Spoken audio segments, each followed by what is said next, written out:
सिद्धार्थ ने नीचे देखा और चौंका। यहाँ पहले से ही बहुत सारे विशेषज्ञ मौजूद थे। सरसरी नजर से देखने पर पता चला कि उनकी संख्या निश्चित रूप से हजारों में थी। उनमें से प्रत्येक के पास शक्तिशाली आभा और एक निश्चित दांव आकर्षण था जो उन्हें दिव्य के रूप में चिह्नित करता था। इतने सारे दिव्य प्राणियों को एक साथ देखना वाकई चौंकाने वाला था। वे सभी कई समूहों में रेगिस्तान में इकट्ठे हुए थे। कुछ समूहों में दर्जनों लोग थे, जबकि कुछ में सैकड़ों लोग थे। वे बड़े समूह बहुत प्रभावशाली थे। जब उड़ने वाली नाव नीचे उतरी तो सभी ने उस ओर देखा। ओयांग कियू अपने लोगों को नाव से नीचे ले गई और दर्जनों पुराने विशेषज्ञ तुरंत उसे लेने के लिए आ गए। नमस्कार संप्रदाय गुरु ओयांग कियू। उन सभी बुजुर्गों ने ओयांग कियू को अत्यंत सम्मानपूर्वक प्रणाम किया। उनके पीछे शिष्यों का एक बड़ा समूह भी उनके पीछे था। ये लोग छोटे संप्रदायों से थे जिनके पास पर्याप्त शक्ति नहीं थी।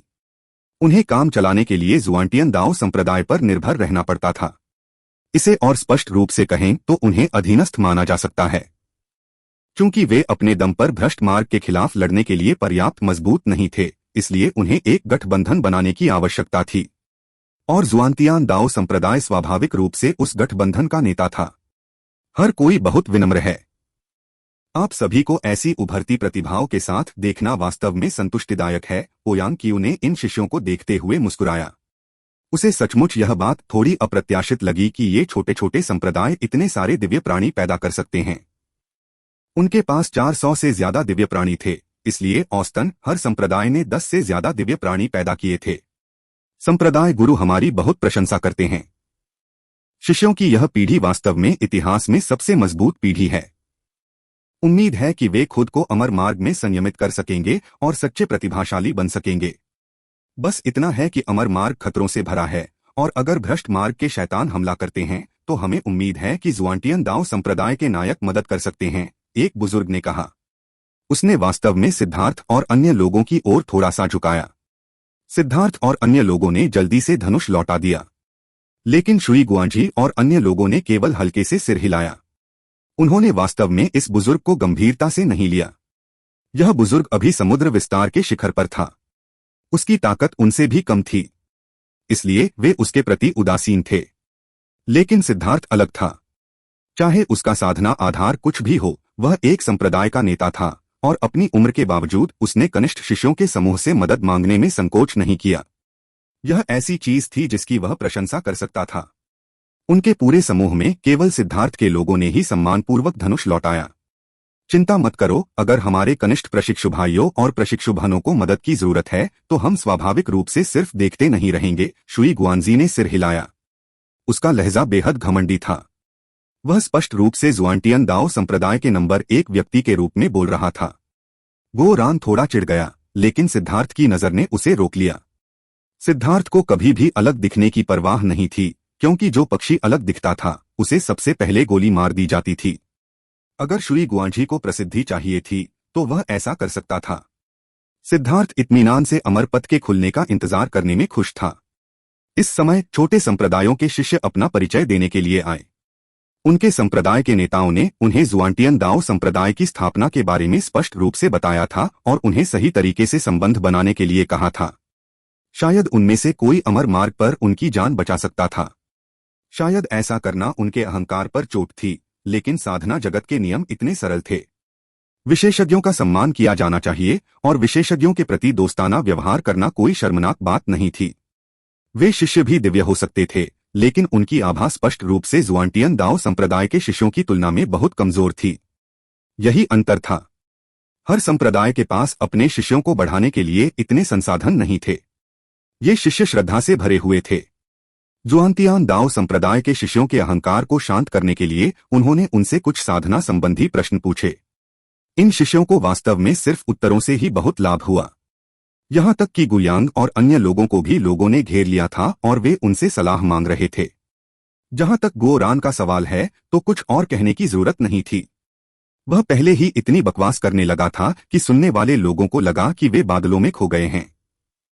वरिष्ठ प्रशिक्षु भाई गुओ रान वास्तव में मनुष्यों के बीच एक ड्रैगन है। यह ज्ञान वास्तव में अद्भुत है। बस इतना है कि हम वास्तव में समझ नहीं पा रहे हैं कि आप क्या कह रहे हैं। यदि आप इसे और अधिक विस्तार से समझा सकें तो हम अतुलनीय रूप से आभारी होंगे, एक शिष्य ने विनम्रतापूर्वक कहा। गोरान के चेहरे पर बहुत गंभीर भाव थे और बहुत ही दिखावटी अंदाज में उसने कहा, स्वर्ग और पृथ्वी के सर्वोच्च सिद्धांतों को सिर्फ कुछ शब्दों में नहीं समझाया जा सकता। सिर्फ समझ ही तुम्हें दाओ को समझने देगी और सिर्फ दाओ ही तुम्हें ईश्वरत्व को समझने देगा। सब कुछ तुम्हारे अपने अवसरों और समझ की क्षमताओं पर निर्भर करता है। तुम इसे जबरदस्ती नहीं कर सकते। सिद्धार्थ के मुंह से एक हंसी निकल गई। गोरान, जो मूल रूप से एक लोहार था, वास्तव में उन्हें दांव पर व्याख्यान दे रहा था। उसके चेहरे की मोटाई ऐसी थी कि सिद्धार्थ को भी हार माननी पड़ी। जहां तक मेंग्क्यू और तान वानेर की बात है, वे महिलाओं के एक समूह से घिरे हुए थे। लेकिन जिस बात ने सिद्धार्थ को लगभग खून की खांसी करवा दी वह यह थी कि वे वास्तव में उचित मामलों के बारे में बात नहीं कर रहे थे। बड़ी बहन, आप बहुत सुंदर हैं और आपकी त्वचा भी बहुत अच्छी है। आपने कौन सी गुप्त तकनीक अपनाई? बड़ी बहन, आपके बाल बहुत सुंदर हैं। आपने इन्हें कहां से खरीदा? यह वाकई आपके स्वभाव से मेल खाते हैं। बड़ी बहन, आपकी यह पोशाक बहुत सजावटी है। यह इतनी सुंदर कैसे है? क्या ये सौंदर्य ऋण है? सिद्धार्थ और वाइल्ड भीड़ के पीछे थे। सिद्धार्थ ने कुर्सी लगाने के लिए जगह ढूंढी जबकि वाइल्ड जमीन पर बैठ गया। लेकिन उसके आकार को देखते हुए उसका सिर अभी भी सिद्धार्थ के सिर के बराबर ही था। भाई लांग, मुझे थोड़ी भूख लगी है, वाइल्ड फुसफुसाया। क्या क्या तुमने पहले ही एज्योर स्केल हॉर्नड ईगल खत्म कर लिया है? सिद्धार्थ ने पूछा। वाइल्ड ने दुखी भाव से कहा, यह केवल 2 भोजन तक ही चला। सिद्धार्थ अवाक रह गया। 7वीं रैंक का जादुई जानवर सिर्फ 2 बार ही खा पाया। यह वाकई अविश्वसनीय था। सिद्धार्थ के पास इतनी दौलत होने के बावजूद ऐसा लग रहा था कि उसे घर से बाहर निकालकर खाया जा सकता है। भाई, सहन करो। मेरे पास यहाँ तुम्हारे लिए खाने को कुछ नहीं है, लेकिन एक बार जब तुम अमर मार्ग पर आ जाओगे तो तुम्हारे लिए जरूर भरपूर भोजन होगा। क्या तुम अभी सो जाओ? ठीक है। वाइल्ड ने अपनी आंखें बंद कर लीं। कुछ ही सांसों में उसके मुंह से खर्राटों की आवाज आने लगी। वाइल्ड का शरीर बहुत ही अजीब था। सिद्धार्थ ने कभी ऐसा शरीर नहीं देखा था। उसे खेती करने की जरूरत नहीं थी, उसे बस खाना खाने की जरूरत थी।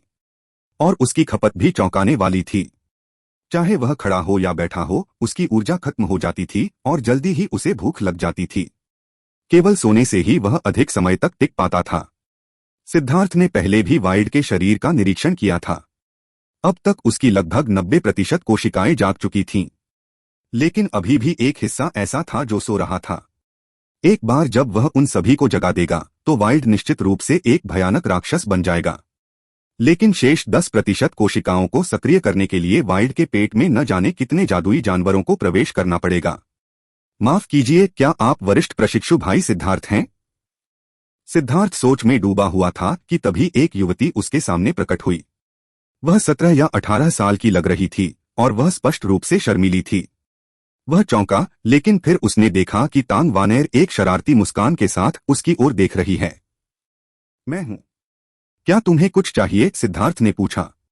मैंने सुना है कि आप जुआनतियान दाओ संप्रदाय के सबसे शक्तिशाली सदस्य हैं। क्या यह सच है? उसने उत्साह से पूछा। यह कैसा मजाक है?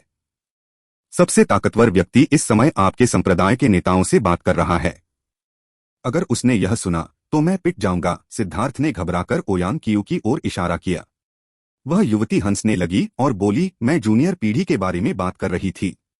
इस समय मेंग्क्यू और तांग वानेर और वे महिलाएं जिनसे वे बात कर रहे थे, सभी ने सिद्धार्थ की ओर देखा। उनकी हरकतों ने काफी लोगों का ध्यान खींचा और आसपास के शिष्यों ने बात करना बंद करके देखना शुरू कर दिया। यह कैसे संभव हो सकता है? मैं तो कोई दिव्य प्राणी भी नहीं हूं। मैं सिर्फ इसलिए अंदर घुस पाया क्योंकि मैंने संप्रदाय के गुरु को मछली देकर रिश्वत दी थी। सिद्धार्थ ने अपना सिर हिलाया। वह ऐसी बात स्वीकार नहीं कर सकता था। तुम झूठ बोल रहे हो। मैंने सुना है कि जुआनटियन दाओ संप्रदाय के मुकदमे के दौरान तुम अकेले ही 4 स्वर्गीय प्रतिभाओं के खिलाफ जीतने में कामयाब रहे। तुम निश्चित रूप से जुआनटियन दाओ संप्रदाय की जूनियर पीढ़ी के नंबर 1 सदस्य हो, उसने श्रद्धापूर्वक कहा। उसके शब्दों ने तुरंत शुई गुआजी और अन्य लोगों के चेहरे पर उदासी ला दी। यह उनका सबसे बड़ा अपमान था। हालांकि जुआनटियन दाओ संप्रदाय में किसी ने भी उनके सामने इस मुद्दे को उठाने की हिम्मत नहीं की, लेकिन वे सभी जानते थे कि अनगिनत लोग उनकी पीठ पीछे इस पर चर्चा कर रहे थे। अब जब उसने यह बात उठाई तो उनका गुस्सा तुरंत भड़क उठा। सिद्धार्थ को कुछ समझ में आया। मूल रूप से शुई गुआंझी ने ऐसा व्यवहार किया था जैसे वह जुआंटियन दाओ संप्रदाय का नंबर 1 सदस्य था, और उसने कोई जवाब नहीं दिया। लेकिन इसका मतलब यह नहीं था कि हर किसी में उसकी तरह उदारता थी। इस युवती का स्पष्ट रूप से तान वानेर ने इस्तेमाल किया था। उसने उसे इस विषय को सार्वजनिक रूप से उठाने के लिए भेजा था। हालांकि तान वानेर को यह पसंद नहीं था कि सिद्धार्थ दूसरी महिलाओं के साथ फ्लर्ट करे, फिर भी वह उसके दिल में सबसे बड़ा हीरो था। वह किसी और को उससे यह खिताब छीनने नहीं देगी। परिणामस्वरूप इस युवती के शब्द शुई गुआंझी के चेहरे पर एक तमाचा थे। क्या वह ऐसा नहीं दिखाना चाहता था कि वह जुआंटियन दाओ संप्रदाय का नंबर 1 शिष्य है? लेकिन 1 के खिलाफ 4 होने पर भी वे अभी भी हार गए थे। यह सोचकर सिद्धार्थ को समझ नहीं आया कि रोए या हंसे। एक महिला की सोच को समझना वाकई असंभव था। उस समय वह सिर्फ किस्मत वाला था। अगर हम फिर से लड़े तो वह निश्चित रूप से मेरे खिलाफ 100 बार भी नहीं टिक पाएगा, शुई गुआंजी ने अचानक व्यंग्य किया। उसका लहजा बेहद उत्तेजक था। तुम्हारी हिम्मत है कि तुम कहो कि मेरा बॉस 100 एक्सचेंज भी नहीं टिक पाएगा? बेवकूफ, क्या तुम जानते हो कि तुम क्या कह रहे हो? मैं तुरंत तुम्हें जीवन मरण की लड़ाई के लिए चुनौती देता हूं। क्या तुम्हारी हिम्मत है? गुओ रान ने ठंडे स्वर में कहा।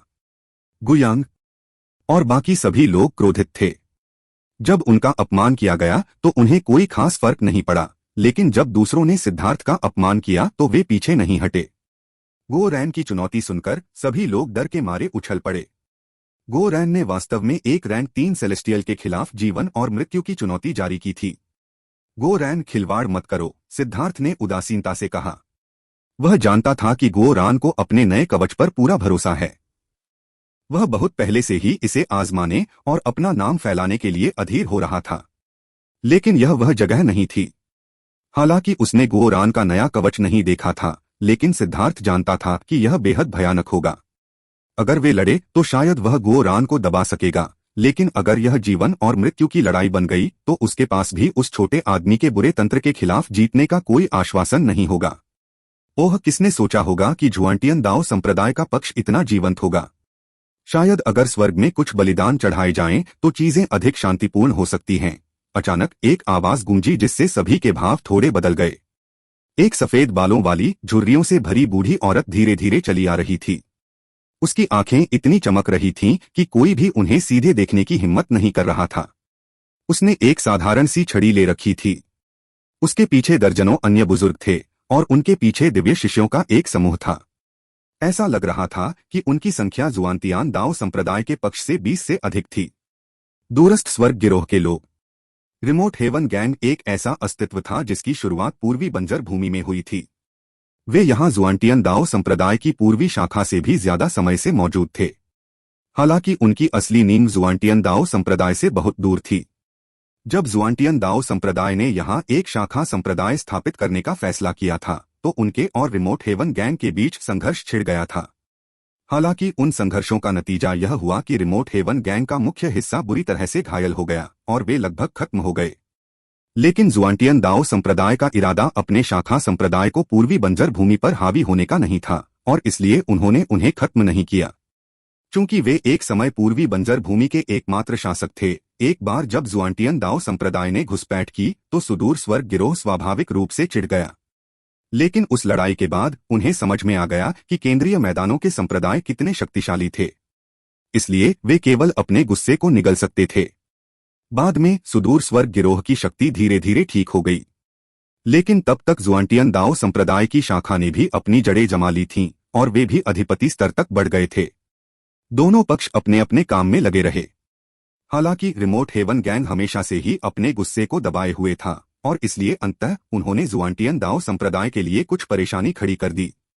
हालांकि शाखा संप्रदाय को अब उनसे परेशान होने की जरूरत नहीं थी। उनकी सारी आय केंद्रीय मैदानों में प्रमुख संप्रदाय से आती थी, इसलिए रिमोट हेवन गैंग उनके साथ कुछ भी करने में असमर्थ था। शाखा संप्रदाय रिमोट हेवन गैंग के उकसावे से निपटने के लिए परेशान नहीं था। इसलिए इन सभी वर्षों में उनके रिश्ते कभी भी बहुत सामंजस्यपूर्ण नहीं रहे। बूढ़ी औरत रिमोट हेवन गैंग की नवनियुक्त नेता जी होंगलिंग थी। वह एक पूर्वज विशेषज्ञ भी थी, लेकिन उसने अपनी सुंदरता पर अपनी साधना का आधार या दीर्घायु बर्बाद नहीं की थी। इससे उसकी युद्ध शक्ति और भी बढ़ गई। यह अफवाह थी कि जी होंगलिंग एक बेहद घमंडी और निर्दयी व्यक्ति थी। पद पर रहते हुए 3 साल से भी कम समय में उसने रिमोट हेवन गैंग के आसपास के सभी छोटे संप्रदायों को पूरी तरह से निगल लिया था, उन्हें अपने अधीनस्थों में बदल दिया था। ये छोटे संप्रदाय अपनी सुरक्षा के लिए केवल उन पर ही भरोसा कर सकते थे। लेकिन सबसे ज्यादा अहंकारी जी होंगलिंग ने वास्तव में उन शक्तियों की ओर अपने पंजे बढ़ा दिए थे जो जुआनटियन दाओ संप्रदाय पर निर्भर थीं। 2 महान शक्तियों ने निश्चित रूप से कई बार निजी तौर पर टकराव किया था, लेकिन उन निजी झगड़ों के बारे में बाहरी लोग कुछ भी नहीं जान पाते थे। ऐसा लगता था कि किसी भी पक्ष को कोई फायदा नहीं था। अब जब जी होंगलिंग अपने लोगों को लेकर आई थी तो उसका उकसावा बिल्कुल साफ था। छोटे संप्रदाय के नेताओं ने सीधे अपने शिष्यों को दूर खींच लिया। अब जब 2 विशाल अस्तित्व आपस में टकरा रहे थे तो उन्हें फंसने से बचने के लिए और दूर छिपना पड़ा। ओयांग क्यू ने भी संप्रदाय के नेताओं से बात करना बंद कर दिया और उदासीनता से बूढ़ी महिला को देखा। ऐसा लगता है कि पिछले कुछ सालों में रिमोट हेवन गैंग का विकास बुरा नहीं रहा है। आपकी शक्ति काफी बढ़ गई है, लेकिन ऐसा लगता है कि आपका गुस्सा भी बढ़ गया है। जी होंगलिंग अपनी बेंट के सहारे झुकी और उसके चेहरे पर एक ठंडी मुस्कान उभरी। यह सब आपके आशीर्वाद की बदौलत है। अभी अभी मैंने देखा कि यह जगह बहुत चहल पहल से भरी हुई थी। ऐसा लग रहा था कि लड़ाई छिड़ने वाली है। खैर, अभी भी बहुत समय है, तो क्यों न हम अपने कुछ शिष्यों को पॉइंटर्स का आदान प्रदान करने के लिए भेज दें। सबके दिल कांप उठे। यह उकसावा बहुत स्पष्ट था। मैं ज्यू कीफेंग हूं, एक रैंक 1 सेलेस्टियल। मुझे आश्चर्य है कि जुआनटियन दाओ संप्रदाय का कौन सा शिष्य मेरे साथ पॉइंटर्स का आदान प्रदान करना चाहेगा। बेशक अगर आप मौत से डरते हैं तो आपको आने की कोई जरूरत नहीं है। मैं खुद को रोकना नहीं जानता, और अगर मैंने गलती से आपको मार दिया तो यह अच्छा नहीं होगा। रिमोट हेवन गैंग के शिष्यों में से एक चला गया। उसकी नजर जुआनटियन दाओ संप्रदाय के शिष्यों पर पड़ी। उसके शरीर के चारों ओर रोशनी घूम रही थी और उसकी नंगी भुजाओं की त्वचा पर अजीब सी लकीरें थीं। वह स्पष्ट रूप से विशेषज्ञों में से एक विशेषज्ञ था और उससे एक अत्यंत घनी हत्यारी आभा निकल रही थी। वह स्पष्ट रूप से एक ऐसा व्यक्ति था जिसने 100 से अधिक लड़ाइयों में अपना खून बहाया था। मैं उसे अभी मार डालूंगा। गुयांग ने नाक भौं सिकोड़ी और बाहर जाने ही वाला था। नीची निगाहों से देखा जाना उसे परेशान कर रहा था। हमारे लोगों में से किसी को भी कुछ करने की जरूरत नहीं है। क्या तुम्हें इस तरह के बेतुके खेल से तंग नहीं आना चाहिए? सिद्धार्थ ने अपना सिर हिलाया। अगर किसी के उकसाने पर आप तुरंत आगे बढ़ जाते तो क्या आप मूर्ख नहीं होते? क्या आपको कोई मानसिक बीमारी है? इतनी साफ सुथरी योजना में फंसकर सिद्धार्थ के पास बोलने के लिए शब्द नहीं थे। लेकिन गुयांग ने कहा, कोई परंतु नहीं। भविष्य में इस तरह का बेवकूफाना खेल मत खेलो। अपने दिमाग का ज्यादा इस्तेमाल करो। क्या बेवकूफों से लड़ना सार्थक है? सिद्धार्थ ने कहा। साले, तूने बेवकूफ किसे कहा? इससे पहले कि कोई और कुछ कह पाता, विरोधी शिष्यों की ओर से एक जोरदार दहाड़ आई। सिद्धार्थ के शब्द वास्तव में उन सभी को शाप दे रहे थे। बेशक जी होंगलिंग भी उसके शापों में शामिल था। बॉस, ऐसा लगता है कि आपने कोई गलती की है। चूंकि वे समझ सकते हैं कि आप उन्हें कोस रहे हैं, इसलिए वे तुलनात्मक रूप से अधिक चतुर मूर्ख होंगे। गो रैन ने आश्चर्य से कहा। गो रान, असभ्य मत बनो, तांग वानेर ने डांटा। गो रान अवाक रह गया। यह क्या था? उसका बॉस असभ्य था, लेकिन उसने कुछ नहीं कहा। लेकिन जैसे ही उसने अपने बॉस के लिए जयकार की, उसने उसे डांटा। ओयांग क्यू, ये वे शिष्य हैं जिन्हें तुमने पाला है। ऐसा लगता है कि वे सभी कायर हैं जिनकी एकमात्र योग्यता अपने गंदे मुंह बनाना है। क्या तुम्हें खुद को सर्वोच्च संप्रदाय कहलाने में शर्म नहीं आती? जी होंगलिंग ने व्यंग्य किया। हैरानी की बात यह है कि ओयांग क्यू को गुस्सा नहीं आया। उसने दोस्ताना अंदाज में मुस्कुराते हुए कहा, गंदे मुंह रखना कम से कम गंदे दिल रखने से तो बेहतर है। अचानक ताली की आवाज से माहौल भर गया। सिद्धार्थ ने सबसे पहले उसके शब्दों की प्रशंसा की। चूंकि संप्रदाय गुरु उसका समर्थन कर रहा था, इसलिए स्वाभाविक रूप से उसे भी अपने संप्रदाय गुरु का समर्थन करना पड़ा। गो रान अचानक चिल्लाया, हाँ बिल्कुल। कुछ लोगों के पास सिर्फ गंदे दिल ही नहीं होते, उनके चेहरे भी गंदे होते हैं। और उनके चेहरे पर इतने गहरे गड्ढे होते हैं कि अपना चेहरा धोने के लिए उन्हें एक बड़े ब्रश की जरूरत पड़ती है। तुम्हें पता है, अब मुझे एहसास हुआ कि एक महिला अपनी सुंदरता के बारे में इतनी गहराई से इसलिए परवाह करती है क्योंकि अपनी सुंदरता को बनाए रखकर वह अपने खूबसूरत दिल को भी बनाए रख सकती है। सिर्फ एक सुंदर दिल वाला व्यक्ति ही एक पागल कुतिया होने के बजाय दयालु हो सकता है। हमारे संप्रदाय के गुरु को देखो और फिर खुद को देखो। मुझे वास्तव में आपकी हिम्मत की प्रशंसा करनी होगी। अगर मैं आपकी जगह होता तो मैं बहुत पहले ही खुद को मार चुका होता। इतना बदसूरत होना आपकी गलती नहीं है, आपकी गलती यह है कि आप दूसरों को घृणा करने लगते हैं। सुंदर सिद्धार्थ को उम्मीद नहीं थी कि गोरैन इतने मार्मिक शब्द कह सकता है। उसने उसे बहुत बड़ा अंगूठा दिखाया। हे बॉस, आपने मेरी बहुत तारीफ की है। यह सब आपके प्रशिक्षण की बदौलत है। आपके शब्दों की धूप में डूबे रहने से मेरी जीभ तेजी से कौशल में बढ़ रही है, गोरान ने विनम्रता से कहा। क्या तुम मरने की कोशिश कर रही हो? जी होंगलिंग ने दहाड़ते हुए कहा। हालांकि वह जानती थी कि उसे अपनी हैसियत के कारण उन्हें अनदेखा करना चाहिए, लेकिन वह खुद को रोक नहीं पाई। तुम ही मरने की कोशिश कर रहे हो। अगर तुम्हारे जैसा कोई प्राचीन व्यक्ति नहीं मरा तो हम क्यों मरेंगे? सिद्धार्थ और गोरैन ने शाप दिया। वे एक दूसरे को हैरानी से देखने लगे। उनके शब्द बिल्कुल एक जैसे थे और यहां तक कि लय और स्वर भी एक जैसे थे। ओयांग क्यू भी अंदर ही अंदर हंसने से खुद को नहीं रोक पाई। ये दोनों वाकई एक बेहतरीन जोड़ी थे। अपनी साधना के इतने सालों में उसने उनके जैसा एक भी व्यक्ति नहीं देखा था। जी होंगलिंग, एक महान पूर्वज विशेषज्ञ, अब क्रोध से कांप रही थी। विद्वेष उसकी आंखों में भर गया था और अगर नजरें मार सकती तो सिद्धार्थ और गोरान मर जाते। हम ऊपर से नीचे तक जुआनतियान दाओ संप्रदाय ऐसे बिगड़ैल लोगों से भरा हुआ है जो सिर्फ बात करना जानते हैं। ऐसा लगता है कि वे सिर्फ उच्च अधिकारियों के पैर चाट सकते हैं, जिउ किफेंग ने कहा। उनके शब्दों ने तुरंत जुआनटियन दाओ संप्रदाय के शिष्यों को भड़का दिया। यह न केवल उन्हें अपमानित कर रहा था बल्कि उनके संप्रदाय के गुरु को भी अपमानित कर रहा था। एक शिष्य बस आगे बढ़ने ही वाला था कि दूसरे व्यक्ति ने उसे पीछे खींच लिया। वह व्यक्ति सोंग मिंगयुआन था। वह जानता था कि जिस शिष्य को उसने रोक रखा है उसके पास इस व्यक्ति को हराने का कोई मौका नहीं है। लड़ने के लिए बाहर जाना उन सभी के लिए अपमानजनक होगा। बॉस, क्या मैं आ सकता हूं? सोंग मिंगयुआन ने पूछा। यह अभी भी पुराने नियम हैं, सिद्धार्थ ने कहा। समझ गया। सोंग मिंगयुआन ने सिर हिलाया। उनके शब्दों ने अन्य लोगों को चकित कर दिया, लेकिन यह तथ्य कि सोंग मिंगयुआन लड़ेगा ने जुआनतियान दाओ संप्रदाय के सभी शिष्यों को राहत दी। प्रथम श्रेणी के सेलेस्टियल्स में से कोई भी ड्रैगन ब्लड योद्धाओं को नहीं हरा सकता था। उनके चारों ओर एक जानलेवा आभा थी जिससे दूसरे लोग उनके सामने कांप उठते थे। दूसरों को नहीं पता था कि सिद्धार्थ के पुराने नियमों का क्या मतलब था, लेकिन ड्रैगन ब्लड लीजन के सदस्यों को पता था। उन्होंने अपनी मुस्कुराहट को रोक लिया। वे नियम थे कि वे किसी भी तरह की बेतुकी चुनौती को स्वीकार नहीं कर सकते थे। अगर उन्हें लड़ना था तो उन्हें अपने प्रतिद्वंद्वी को जितनी जल्दी हो सके मारना था। हालांकि अगर बहुत सारे लोग मौजूद थे तो उन्हें अपनी असली ताकत को उजागर न करने की पूरी कोशिश करनी थी। सोंग मिंगयुआन को देखकर जिउ किफेंग का दिल कांप उठा। वह एक विशेषज्ञ भी था जिसने कई बार भ्रष्ट मार्ग के खिलाफ लड़ाई लड़ी थी। इससे उसकी शक्तिशाली आध्यात्मिक समझ शांत हो गई थी। जैसे ही सोंग मिंगयुआन बाहर आया, उसे लगा कि एक भयानक हत्या का इरादा उस पर हावी हो गया है। ऐसा लग रहा था जैसे कोई राक्षस उसे घूर रहा हो। मैं तुम्हें संप्रदाय के गुरु के सामने घुटने टेककर माफी मांगने का एक मौका देता हूं, अन्यथा तुम आज निश्चित रूप से मर जाओगे, सोंग मिंगयुआन ने ठंडे स्वर में कहा। उसके शब्द अहंकारी लेकिन गंभीर थे। उसके शब्दों में उसका निर्विवाद आत्मविश्वास झलक रहा था। सिद्धार्थ मुस्कुराया और सिर हिलाया। सच तो यह है कि हालांकि सोंग मिंगयुआन और ली क्यू की युद्ध क्षमताएं गुयांग और यू जीफेंग जितनी नहीं थीं, लेकिन उन्हें अपना आत्मविश्वास भी मिल गया था, उन्हें अपराजय होने का विश्वास भी। एक बार उस तरह का आत्मविश्वास विकसित हो जाने के बाद उनकी युद्ध शक्तियां उनकी अपेक्षा से भी अधिक हो जाएंगी। सिद्धार्थ को उनकी प्रतिभा की इतनी परवाह नहीं थी।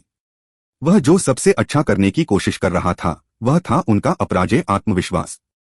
खुद पर दृढ़ विश्वास के साथ तब प्रतिभा इतनी महत्वपूर्ण नहीं थी। वे हमेशा किसी व्यक्ति की प्रतिभा को बदलने के लिए विशेष संसाधनों का उपयोग कर सकते थे, लेकिन इस तरह का आत्मविश्वास बनाना इतना आसान नहीं था। घमंडी बदमाश, मर जा! जिउ किफेंग क्रोधित हो गया। उसके दिल में मौत की अनुभूति के साथ साथ एक अजीब सा भय उमड़ पड़ा। लेकिन उसने दहाड़ लगाई और तुरंत अपने स्वर्गीय दाओ प्रकटीकरण को सक्रिय कर दिया। जब वह सॉन मिंगयुआन पर हमला करने लगा तो हवा में रून भर गए। एक ठंडी रोशनी उड़ी और लाल खून के छींटे पड़े। जैसे ही एक तलवार ने उसके शरीर को 2 टुकड़ों में काट दिया, वे रून गायब हो गए। क्या? हर कोई स्तब्ध था। बहुत कम विशेषज्ञों के अलावा किसी और ने नहीं देखा था कि ज्यू किफेंग को 2 टुकड़ों में काटने से पहले क्या हुआ था। सिद्धार्थ ने संतोष के साथ मुस्कुराया। लड़ाई ऐसी ही होनी चाहिए, सबसे कम कीमत का इस्तेमाल करके सबसे बड़ा नतीजा पाना। ओयांग क्यू की अभिव्यक्ति शांत थी, लेकिन अंदर से वह स्तब्ध थी। सॉन मिंगयुआन का अभी अभी किया गया हमला वास्तव में एक जीवन के बदले में एक जीवन लेने जैसा था। जब उसके प्रतिद्वंद्वी का हथियार उसके पास पहुंचने वाला था तो उसने उसकी ओर देखा तक नहीं। इसके बजाय उसने सीधे अपने प्रतिद्वंद्वी की कमर पर अपनी तलवार से वार कर दिया। यह स्पष्ट रूप से आत्महत्या का प्रयास था। इसके अलावा इस तरह की चाल चलने वाले ज्यादातर लोगों के विपरीत वह झांसा नहीं दे रहा था। इस तरह का आदान प्रदान इस बात की प्रतिस्पर्धा थी कि किसमें ज्यादा हिम्मत है और कौन मौत से ज्यादा डरता है। इस तरह की प्रतिस्पर्धा में मौत से डरने वाले किसी भी व्यक्ति को रक्षात्मक मुद्रा में आने के लिए मजबूर होना पड़ता है। उन्हें निष्क्रिय स्थिति में आने के लिए मजबूर किया जाता है। लेकिन सॉन मिंगयुआन का इरादा ऐसा नहीं था। वह स्पष्ट रूप से जानों का आदान प्रदान करना चाहता था। जब उसने हमला किया तब तक ज्यू किफेंग के लिए अपने हमले को बचाव में बदलने के लिए बहुत देर हो चुकी थी। अंत में सॉन मिंगयुआन की कृपाण ने ज्यू किफेंग के शरीर को चीर दिया था, जबकि ज्यू किफेंग के हथियार ने सॉन मिंगयुआन के कंधे को ही तोड़ा था। हालांकि वह हमला हड्डी तक पहुंच गया था, लेकिन उसने उसका हाथ भी नहीं काटा था। वहां मौजूद लोगों में से सिर्फ ड्रैगन ब्लड लीजन के लोग ही समझ पाए कि ऐसा क्यों हुआ। ऐसा इसलिए था क्योंकि सोंग मिंगुआन के रौब से ज्यू किफेंग पूरी तरह से दबा हुआ था। जब सोंग मिंगयुआन ने उसके साथ मरने का अपना निर्विवाद संकल्प प्रदर्शित किया था तो ज्यू किफेंग की हिम्मत पूरी तरह से टूट गई थी। उस पल वह बचाव में जाना चाहता था, लेकिन उसके पास ऐसा करने के लिए पर्याप्त समय नहीं था। सोंग मिंगयुआन के साथ मरने के लिए उसके पास भी हिम्मत नहीं थी। नतीजतन उसका सिर पूरी तरह से खाली हो गया था। इसके परिणामस्वरूप उसका हमला कमजोर पड़ गया और यह निष्कर्ष निकाला गया। ज्यू किफेंग को युद्ध का काफी अनुभव हो सकता था, लेकिन उसने कभी किसी को इतना निर्दयी नहीं देखा था कि वह भिड़ते ही अपनी जान की बाजी लगाकर लड़े। ज्यू किफेंग का शरीर अभी अभी टुकड़े टुकड़े हुआ था कि सॉन्ग मिंगयुआन की तलवार उसके सिर पर जा लगी। खून की धार बह निकली, तीखी गंध फैल गई। एक शक्तिशाली दिव्य व्यक्ति की मृत्यु ऐसे ही हुई थी, उसे स्वर्गीय दाओ रिकवरी का उपयोग करने का अवसर भी नहीं मिला। उदासीन सोंग मिंगयुआन को देखकर काफी लोग श्रद्धा से भर गए। बॉस ने हमें सिखाया कि इंसान होने के नाते हमें यह समझना चाहिए कि सम्मान और कृतज्ञता क्या होती है। आपके मन में विशेषज्ञों या जीवन के लिए कोई सम्मान नहीं है, इसलिए आज आपका हारना तय था। सॉन्ग मिंगयुआन ने बस कुछ वाक्य कहे और फिर अपनी जगह पर लौट गया। वहां मौत जैसा सन्नाटा था। अभी तक कोई भी सदमे से उबर नहीं पाया था। ऐसा लग रहा था कि युद्ध अभी शुरू ही हुआ था कि खत्म हो गया। ज्यादातर लोगों को तो यह भी समझ में नहीं आया कि क्या हो रहा है। वे हैरान होकर सिद्धार्थ के पीछे शांत सोंग मिंगयुआन को देख रहे थे। जुआनतियान दाओ संप्रदाय के अधीनस्थों को अंततः समझ में आ गया कि क्यों उनके संप्रदाय के नेता चाहते थे कि वे अपना अभिमान त्याग कर विनम्रतापूर्वक जुआनतियान दाओ संप्रदाय के शिष्यों से सलाह मांगें। सोंग मिंगयुआन पहले तो बहुत साधारण दिखाई देता था, लेकिन जैसे ही उसने कुछ किया उसने सबको चौंका दिया। ठीक है, हमने पहले ही किसी को मार दिया है और खून बहाया है। हम समारोह जारी रख सकते हैं। स्वर्ग में बलिदान के लिए हमारा अगला कदम क्या है? मुझे पता है तुम बूढ़ी चुड़ैल, क्या तुम मंत्रोच्चार शुरू कर सकती हो? गो रैन की आवाज ने चुप्पी तोड़ी। उसके पक्ष के लोगों को समझ में नहीं आ रहा था कि हंसे या रोए। क्या उसे वाकई जी होंगलिंग जैसे महारथी को नाराज करना था? जी होंगलिंग का चेहरा बहुत काला पड़ गया था। वह ज्यू किफेंग से बहुत नफरत करती थी क्योंकि वह एक बेवकूफ था। वह बेवकूफ और कायर दोनों था। वह स्पष्ट रूप से एक दिव्य था। भले ही दोनों पक्षों को घायल होना पड़े, फिर भी वह अपने स्वर्गीय दाव रूनों का उपयोग उपचार के लिए कर सकता था। ऐसा नहीं था कि वह मर जाएगा, तो उसे संकोच क्यों करना पड़ा? यही वह मामूली सी हिचकिचाहट थी जो उसकी मौत का कारण बनी। उसने न सिर्फ अपनी जान गंवाई थी, बल्कि उसने अपनी सारी इज्जत भी खो दी थी। मूल रूप से रिमोट हेवन गैंग ने कई प्रतिभाओं के साथ स्वर्ण युग में प्रवेश किया था। जी होंगलिंग पहले से ही जुआंटियन दाओ संप्रदाय की शाखा संप्रदाय के समान स्तर पर खड़े होने से चिढ़ गई थी। वह उन्हें दबाना चाहती थी ताकि सभी को दिखा सके कि यह रिमोट हेवन गैंग ही था जो पूर्वी बंजर भूमि की सबसे मजबूत शक्ति थी। हालांकि उन्हें सेंट्रल प्लेन्स में मुख्य संप्रदाय के बारे में चिंतित होना पड़ा, लेकिन इतने सालों के बाद उन्होंने पाया कि मुख्य संप्रदाय ने मूल रूप से शाखा संप्रदाय की उपेक्षा की थी। सभी समस्याओं का समाधान शाखा संप्रदाय को खुद ही करना था, और इसलिए जी होंगलिंग ने पूर्वी बंजर भूमि की शीर्ष शक्तियों के सामने जुआंटियन दाओ संप्रदाय को दबाने के लिए अमरपथ के उद्घाटन का उपयोग करने की योजना बनाई थी। फिर वह उन शक्तियों को अपनी ओर खींचना शुरू कर देगी जिससे रिमोट हेवन गैंग मजबूत होगा। हम जियो किफेंग को पहले भ्रष्ट मार्ग से लड़ते समय अंदरूनी चोट लगी थी, जिसके कारण तुम जीतने में सफल रहे। तुम आत्मघाती बदमाशों, ऐसा लगता है कि यह मेरे ऊपर है वांग यिपिंग कि मैं तुम्हें सिखाऊं कि सम्मान क्या होता है। अचानक एक दुबला-पतला और लंबा आदमी बाहर आया। उसने बोलते हुए उन पर इशारा किया, जो बेहद असभ्य था। यह एक खुली उकसावे वाली बात थी। सिद्धार्थ सचमुच अवाक रह गया।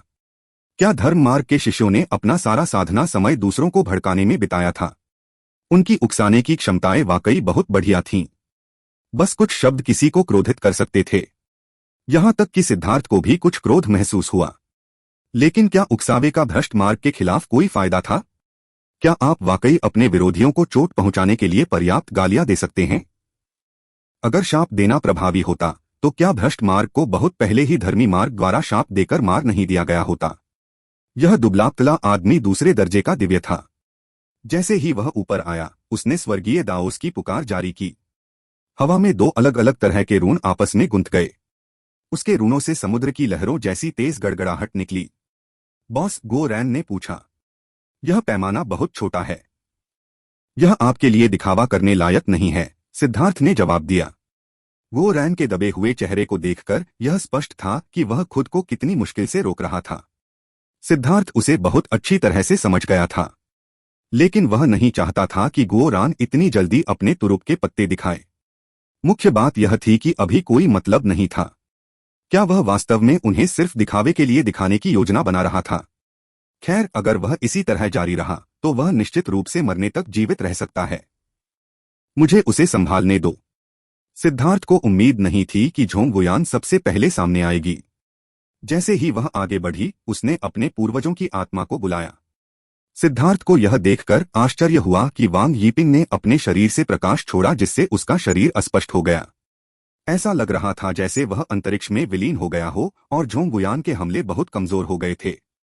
इसके अलावा यहां तक कि पैतृक आत्मा के हमले भी कमजोर हो गए थे। झोंगगुयान को दबा दिया गया है। तांग वानेर आश्चर्यचकित थी। उसने ऐसी जादुई कला कभी नहीं देखी थी। यह एक स्थानिक जादुई कला होनी चाहिए। वह उसके हमलों को कमजोर करने के लिए स्थानिक शक्ति का उपयोग कर रहा है। इसमें एक प्रतिबंधात्मक प्रभाव भी है जो झोंगगुयान को पीड़ित करता है। उसकी गति और शक्ति स्पष्ट रूप से कम है। यदि यह जारी रहता है तो वह बिल्कुल भी लाभ प्राप्त करने में सक्षम नहीं होगी, सिद्धार्थ ने कहा। तो क्या यह जादुई कला बेजोड़ नहीं है? तांग वानेर ने पूछा। स्थानिक शक्ति ऐसी चीज थी जिसे केवल फाउंडेशन फोर्जिंग विशेषज्ञ और उससे ऊपर के लोग ही नियंत्रित कर सकते थे। मूर्ख लड़की, इस दुनिया में बेजोड़ जादुई कला जैसी कोई चीज नहीं है। सिर्फ इसलिए कि झोंगगुयान दबा हुआ है, इसका मतलब यह नहीं है कि दूसरे भी दबा दिए जाएंगे। अगर तुम होती तो एक अगरबत्ती के बराबर समय में तुम उसे टुकड़ों में काट सकती। जहां तक इस बात का सवाल है कि वह स्थानिक शक्ति को क्यों नियंत्रित कर सकता है, ऐसा लगता है कि उसके स्वर्गीय दाव रून स्वाभाविक रूप से विशेष थे। लेकिन एक पूर्वज की तुलना में इतनी स्थानिक शक्ति का कोई मूल्य नहीं है, सिद्धार्थ ने कहा। उसकी आवाज तेज नहीं थी, लेकिन आसपास के लोगों ने उसे साफ सुना। ओयांग क्यू ने अंदर सिर हिलाया। जैसा कि अपेक्षित था, सिद्धार्थ बेहद अनुभवी था और अपने विरोधियों की कमजोरियों को तुरंत पहचान सकता था। जहां तक शिष्यों की बात है तो उनमें प्रशंसा में खुद को झुकाने की इच्छा थी। सिद्धांत बेकार है, शुई गुआंझी ने व्यंग्य किया। क्या तुम्हारे दिमाग में कुछ गड़बड़ है या तुम्हारे मुंह में कुछ गड़बड़ है? कोई आश्चर्य नहीं कि मेरे बॉस ने तुम्हें इतने थप्पड़ मारे। लगता है तुम्हें अभी भी कुछ और चाहिए, गुयांग ने कोसा। गुयांग के शाप से आसपास के लोग स्तब्ध रह गए। क्या ऐसा हो सकता है कि सिद्धार्थ ने पहले भी शुई गुआंझी के चेहरे पर थप्पड़ मारा हो? हालांकि उन्होंने सुना था कि सिद्धार्थ ने 4 स्वर्गीय प्रतिभाओं को हरा दिया है, लेकिन यह सिर्फ एक अफवाह थी। उनमें से कोई नहीं जानता था कि यह सच है या नहीं। लेकिन अब वे सभी चौंक गए थे। उन्होंने सिद्धार्थ और शुई गुआंझी की ओर देखा, उनसे जवाब सुनना चाहते थे। तुम मरना चाहते हो? शुई गुआंझी ने गुयांग की ओर इशारा किया। गुयांग ने अपने सबसे दर्दनाक घाव को छुआ था। सिद्धार्थ ने अपना सिर हिलाया। इस बेवकूफ को बचाना वाकई नामुमकिन था। क्या वह सिर्फ अपने चेहरे पर थप्पड़ नहीं मार रहा था? जैसी कि उम्मीद थी, जैसे ही शुई गुआंझी ने यह कहा, सभी को सच्चाई का एहसास हो गया। उन्होंने सिद्धार्थ को श्रद्धा से देखा। गुयांग, क्या तुम बच्चे हो? जाओ बैठो और बस देखो। सिद्धार्थ ने अपना हाथ हिलाया। सिद्धार्थ देख सकता था कि एक बार जब शुई गुआंझी ने स्वर्गीय जल मोती को परिष्कृत कर लिया और तीसरे दर्जे का दिव्य बन गया, तो उसका आत्मविश्वास भी बहुत बढ़ गया था। अब वह एक जंगली कुत्ते की तरह था। ऐसे कुत्ते से दूर रहना ही सबसे अच्छा है। बेशक दूसरा विकल्प उसे मार डालना था, लेकिन आप निश्चित रूप से उससे बात करने की कोशिश नहीं कर सकते। धमाका! अचानक जमीन कांप उठी। यह पता नहीं चल पाया कि वांग यिपिंग ने कौन सी जादुई कला का इस्तेमाल किया था, लेकिन उसने झोंगगुयान को पूरी तरह से जकड़ लिया था और एक हथेली ने क्रूरतापूर्वक उसकी छाती पर वार किया। उस विशाल शक्ति ने सीधे उसकी छाती को धंसा दिया। वह वापस उड़ते समय बेतहाशा खून की उल्टी करने लगी। जुआंटियन दाओ संप्रदाय के कुछ शिष्य उसे पकड़ने के लिए गए, लेकिन वह फिर से खून की खांसी करने लगी और बेहोश हो गई। वह हथेली स्पष्ट रूप से उतनी सरल नहीं थी जितनी दिखाई दे रही थी। अरे, क्या वह सच में औरत है? उसकी छाती तो मेरी छाती से भी ज्यादा चपटी थी, वांग यिपिंग ने गाली दी। अचानक वह मेंग क्यू और तांग वानेर की ओर देखने लगा। वह कामुकता से मुस्कुराया। लेकिन तुम दोनों बुरे नहीं हो। मेंग क्यू और तांग वानेर के हाव भाव तुरंत बदल गए। तांग वानेर बस आगे बढ़ने ही वाली थी कि उसे सिद्धार्थ ने रोक लिया। सिद्धार्थ ने अपनी आंखें थोड़ी सिकोड़ी और फिर यू जिफेंग की ओर मुड़ा। मैं उसे तुम्हारे पास छोड़ दूंगा। उसे अपनी तलवार की भेंट चढ़ाओ। ठीक है। यू जिफेंग को थोड़ा आश्चर्य हुआ, लेकिन फिर वह प्रसन्नतापूर्वक मुस्कुराता हुआ बाहर चला गया। इससे काफी हलचल मच गई। सभी ने देखा कि यू जिफेंग केवल एक रैंक 1 सेलेस्टियल था। रैंक 2 सेलेस्टियल को चुनौती देना आत्महत्या से किस तरह अलग था?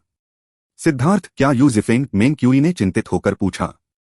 चिंता मत करो, मुझे उस पर भरोसा है। सिद्धार्थ मुस्कुराया।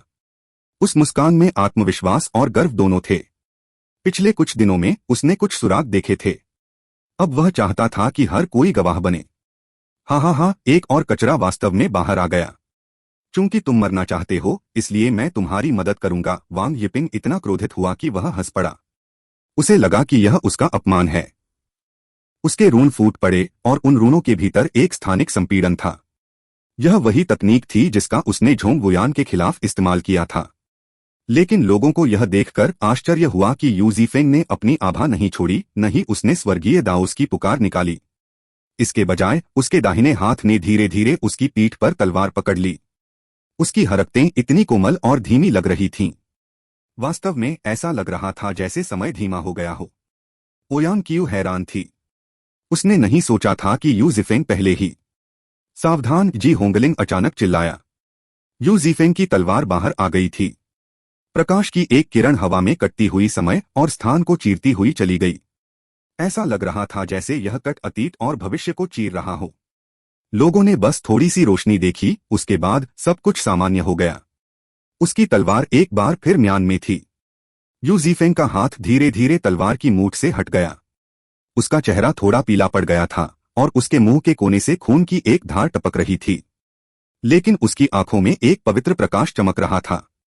वह मुड़ा और अपनी जगह पर वापस चला गया। लोगों को तो यह भी नहीं पता था कि क्या हुआ था। उन्होंने देखा कि वांग यिपिंग बस वहीं खड़े थे, अभी भी आगे की ओर देख रहे थे। अचानक वांग यिपिंग आगे की ओर गिर पड़ा। उसी समय उसका शरीर 2 हिस्सों में बंट गया। वह पूरी तरह से 2 हिस्सों में बंट गया। शोर मच गया। यू जिफेंग की तलवार ने न केवल उसके शरीर को काट दिया था, बल्कि उसकी आत्मा को भी काट दिया था। यहां तक कि उसके स्वर्गीय दाओरून भी नष्ट हो गए थे। यह वास्तव में एक अद्वितीय हमला था। तुम दुष्ट बच्चे, मर जाओ! अप्रत्याशित रूप से जी होंगलिंग ने अचानक यू जिफेंग पर हमला कर दिया। उसकी आवाज में एक अजीब शक्ति समाहित थी और वह शक्ति यू जीफेंग की ओर टूट पड़ी। सिद्धार्थ और मेंग्क्यू के हाव भाव बदल गए। यह एक आध्यात्मिक हमला था। एक पूर्वज विशेषज्ञ ने वास्तव में एक जियांटियन शिष्य को बेशर्मी से निशाना बनाया था। यहां तक कि ओयांग क्यू ने भी ऐसी बात की कभी कल्पना नहीं की थी। आत्मिक ढाल मेंग्क्यू और सिद्धार्थ दोनों ने अपनी आध्यात्मिक शक्ति को सक्रिय करके यू जीफेंग के सामने ढाल बना ली। उन दोनों ढालों का आकार एक जैसा था, लेकिन मेंग्क्यू की ढाल बहुत ज्यादा सघन थी। दो धमाकों के साथ उनकी ढालें फट गईं। यू जीफेंग जमीन पर गिर पड़ा। तुम बूढ़ी कुतिया, तुम सचमुच मरना चाहती हो। अचानक एक भयंकर चीख गूंजी जिससे आसमान हिल गया। एक बहुत ही भयानक दबाव पैदा हुआ जिससे कोई भी अपनी उंगली हिलाने में असमर्थ हो गया। सुंदर और मिलनसार ओयांग क्यू अचानक जी होंगलिंग के सामने प्रकट हुई और उसने अपनी हथेली आगे की ओर पटक दी। वह वास्तव में क्रोधित थी। जी होंगलिंग ने व्यंग्य किया और अपना हाथ आगे बढ़ाया। वह लंबे समय से जुआंटियन दाओ संप्रदाय के संप्रदाय गुरु की शक्ति का पता लगाने के लिए उत्सुक थी। जी होंगलिंग ने कभी नहीं सोचा था कि ओयांग क्यू की हथेली को छूते ही उसका हाथ फट जाएगा। उसकी चौंकने और दर्द भरी चीख के साथ साथ हड्डियों के टूटने की आवाज भी गूंजी। तू कुतिया है, क्या तुझे लगता है कि मैं आसानी से हार मान लूंगा? धमाका! जी होंगलिंग का कंधा ओयांग क्यू द्वारा सीधे फाड़ दिया गया। सिद्धार्थ और अन्य लोगों को आश्चर्य हुआ जब जमीन पर रून दिखाई दिए। जमीन तुरंत चट्टान बन गई और उस पर कोई नुकसान नहीं हुआ। हालांकि जी होंगलिंग का खून बेतहाशा बह रहा था। वरिष्ठ, कृपया दया दिखाओ। एक लंबे बालों वाला आदमी अचानक आगे बढ़ा। सिद्धार्थ चौंकने से खुद को नहीं रोक सका। यह व्यक्ति इतना शक्तिशाली था कि वह एक पूर्वज के दबाव से आगे बढ़ सकता था। वह भी पहले हिलने में असमर्थ था और अब हालांकि वह मुश्किल से हिल पाएगा, लेकिन वह उसके जितना आसानी से नहीं चल पाएगा। चले जाओ। अगर तुम मुझे गुस्सा दिलाओगे तो मैं तुम्हें मार डालूंगा, ओयांग क्यू ने सीधे लात मारी। लोग यह भी नहीं देख पाए कि क्या हो रहा था जब वह लंबे बालों वाला आदमी, जो अभी भी कई मीटर दूर था, उड़ गया। बेहोश होने से पहले उसने खून की उल्टी की। यह बहुत ही भयानक था। मिलनसार और शिष्ट ओयांग क्यू अचानक एक उन्मत्त ड्रैगन बन गया था जो चरम सीमा तक भयानक था। अरे, तुम मुझे भड़काना चाहते हो? तुम अपने गिरोह के उन बूढ़े साथियों से क्यों नहीं पूछते कि मुझे दानव असुर क्यू नाम कैसे मिला? धमाका! मैंने पिछले 800 साल अपने दिमाग और चरित्र को विकसित करने में बिताए हैं। बड़ी मुश्किल से मैं अपने गुस्से को दबाने में कामयाब रहा, लेकिन तुम बूढ़ी कुतिया ने इसे बर्बाद कर दिया। मैं सच में तुम्हें मार डालूंगा। धमाका! जैसे जैसे ओयांग क्यू गालियां दे रही थी, उसकी गालियां और भी ज्यादा भद्दी और अश्लील होती जा रही थीं। अंत में सिद्धार्थ भी कराह रहा था। जुआंतियान दाओ संप्रदाय के शिष्य अविश्वास से भर गए। उनका यह परिष्कृत और परिसमान संप्रदाय का नेता वास्तव में क्रोधित होने पर ऐसी गंदी भाषा का प्रयोग करता था। बेशर्म, नीच, निंदनीय छोटी कुतिया। हार तो हार ही होती है, लेकिन फिर भी तुम्हें इतनी बेशर्मी से काम करना पड़ा। मेरे सामने मेरे शिष्यों को नुकसान पहुंचाने के लिए क्या तुम मेरा अपमान करने की कोशिश कर रही हो? पाऊ पाऊ पाऊ पाऊ पाऊ पाऊ पाऊ। यहां तक कि सिद्धार्थ, जो अपने चेहरे पर थप्पड़ मारने की कला को बेजोड़ मानता था, को भी गति के मामले में अपनी हीनता स्वीकार करनी पड़ी। संप्रदाय के गुरु के थप्पड़ बहुत तेज थे। एक ही सांस में उसने उसे 100 से ज्यादा बार थप्पड़ मारे। इसके अलावा हर थप्पड़ की लय और ताल एक जैसी थी। सिद्धार्थ को आखिरकार समझ आ गया कि स्वर्ग से परे स्वर्ग होने का क्या मतलब है। दुनिया में वाकई हमेशा ज्यादा प्रतिभाशाली लोग होते हैं। क्या तुम्हारे जीवन के सारे साल बर्बाद हो गए? तुमने वास्तव में बच्चों के एक समूह पर हमला किया था, इसलिए एक कुत्ते को परेशान करने के लिए मुझे दोष मत दो। अचानक हड्डियां टूटने की आवाज आई। जी होंगलिंग के शरीर की हर हड्डी ओयांग क्यू ने एक एक करके तोड़ दी थी। उसका शरीर अब पूरी तरह से विकृत हो चुका था। सभी लोग हैरान थे। उन्हें यह भी याद आया कि कैसे संप्रदाय के गुरु ने उसका नाम राक्षस असुर क्यू बताया था। असुर सिर्फ कहानियां थीं, दुष्ट आत्माएं जो बुरे बच्चों का शिकार करती थीं। वे ऐसी आत्माएं थीं जो लोगों का मांस खाती थीं, और ये आत्माएं सिर्फ जीवित लोगों का मांस खाती थीं। उन्हें लोगों को सताया हुआ देखना पसंद था। हालांकि ओयांग क्यू हमेशा की तरह खूबसूरत दिख रही थी, लेकिन उसकी हरकतों से वे कांप उठते थे। जी होंगलिंग ने पहले ही उसके हाथों अपना मानवीय रूप खो दिया था। सिद्धार्थ ने पागल ओयांग क्यू से लेकर कुत्ते जैसी जी होंगलिंग तक को देखा।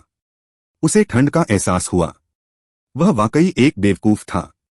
उसने उसे छोटी बहन कहने की हिम्मत कैसे की? 1 घंटे के बाद जी होंगलिंग असल में मांस का एक टुकड़ा बन गई थी। वह बहुत पहले ही इंसान होने का कोई भी दिखावा खो चुकी थी। ओयांग क्यू ने आखिरकार उसे एक तरफ फेंक दिया।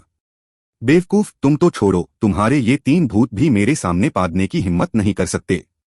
तुम जैसा छोटा जूनियर भी मुझे चुनौती देने की हिम्मत कर सकता है। अगर मैंने पिछले कुछ सालों में अपने स्वभाव पर काबू नहीं रखा होता तो तुम मर चुके होते। खुद को भाग्यशाली समझो। मैं इन बच्चों को मुंहतोड़ जवाब दूंगा और तुम्हें एक बार छोड़ दूंगा, ओयांग क्यू ने ठंडे स्वर में कहा। जी होंगलिंग का शरीर कांपने लगा। उसके चारों ओर स्वर्गीय दाओरून प्रकट हुए जो तेजी से उसकी चोटों को ठीक कर रहे थे। वह स्पष्ट रूप से एक दिव्य थी। वह पूरी तरह से डर गई थी। उसे एहसास हुआ कि उसकी दिवंगत फाउंडेशन फोर्जिंग शक्ति में ओयांग क्यू के सामने जवाबी कार्रवाई करने की थोड़ी सी भी क्षमता नहीं थी। अगर वह उसे मारना चाहती तो वह बहुत पहले ही मर चुकी होती। यह कहा जा सकता है कि ओयांग क्यू ने उसके आत्मविश्वास को पूरी तरह से तोड़ दिया था। यह सोचकर कि कैसे वह व्यर्थ में उसे चुनौती देना चाहती थी, उसे अब यह बहुत हास्यास्पद लग रहा था। उसने शुरू में सोचा था कि अपनी प्रतिभा के साथ, इस तथ्य के साथ कि उसने अपनी जवानी और सुंदरता को बनाए रखने में कोई ऊर्जा बर्बाद नहीं की है, वह निश्चित रूप से ओयांग क्यू के खिलाफ बराबरी से लड़ने में सक्षम होनी चाहिए थी। लेकिन अब उसने जान लिया था कि निराशा क्या होती है। सिद्धार्थ, उस बच्चे की जांच करो। अगर वह अपंग है तो मैं उसके साथ इस कुतिया को भी मार डालूंगा, ओयांग क्यू ने कहा। देखने की कोई जरूरत नहीं है, वह पहले से ही अपंग है।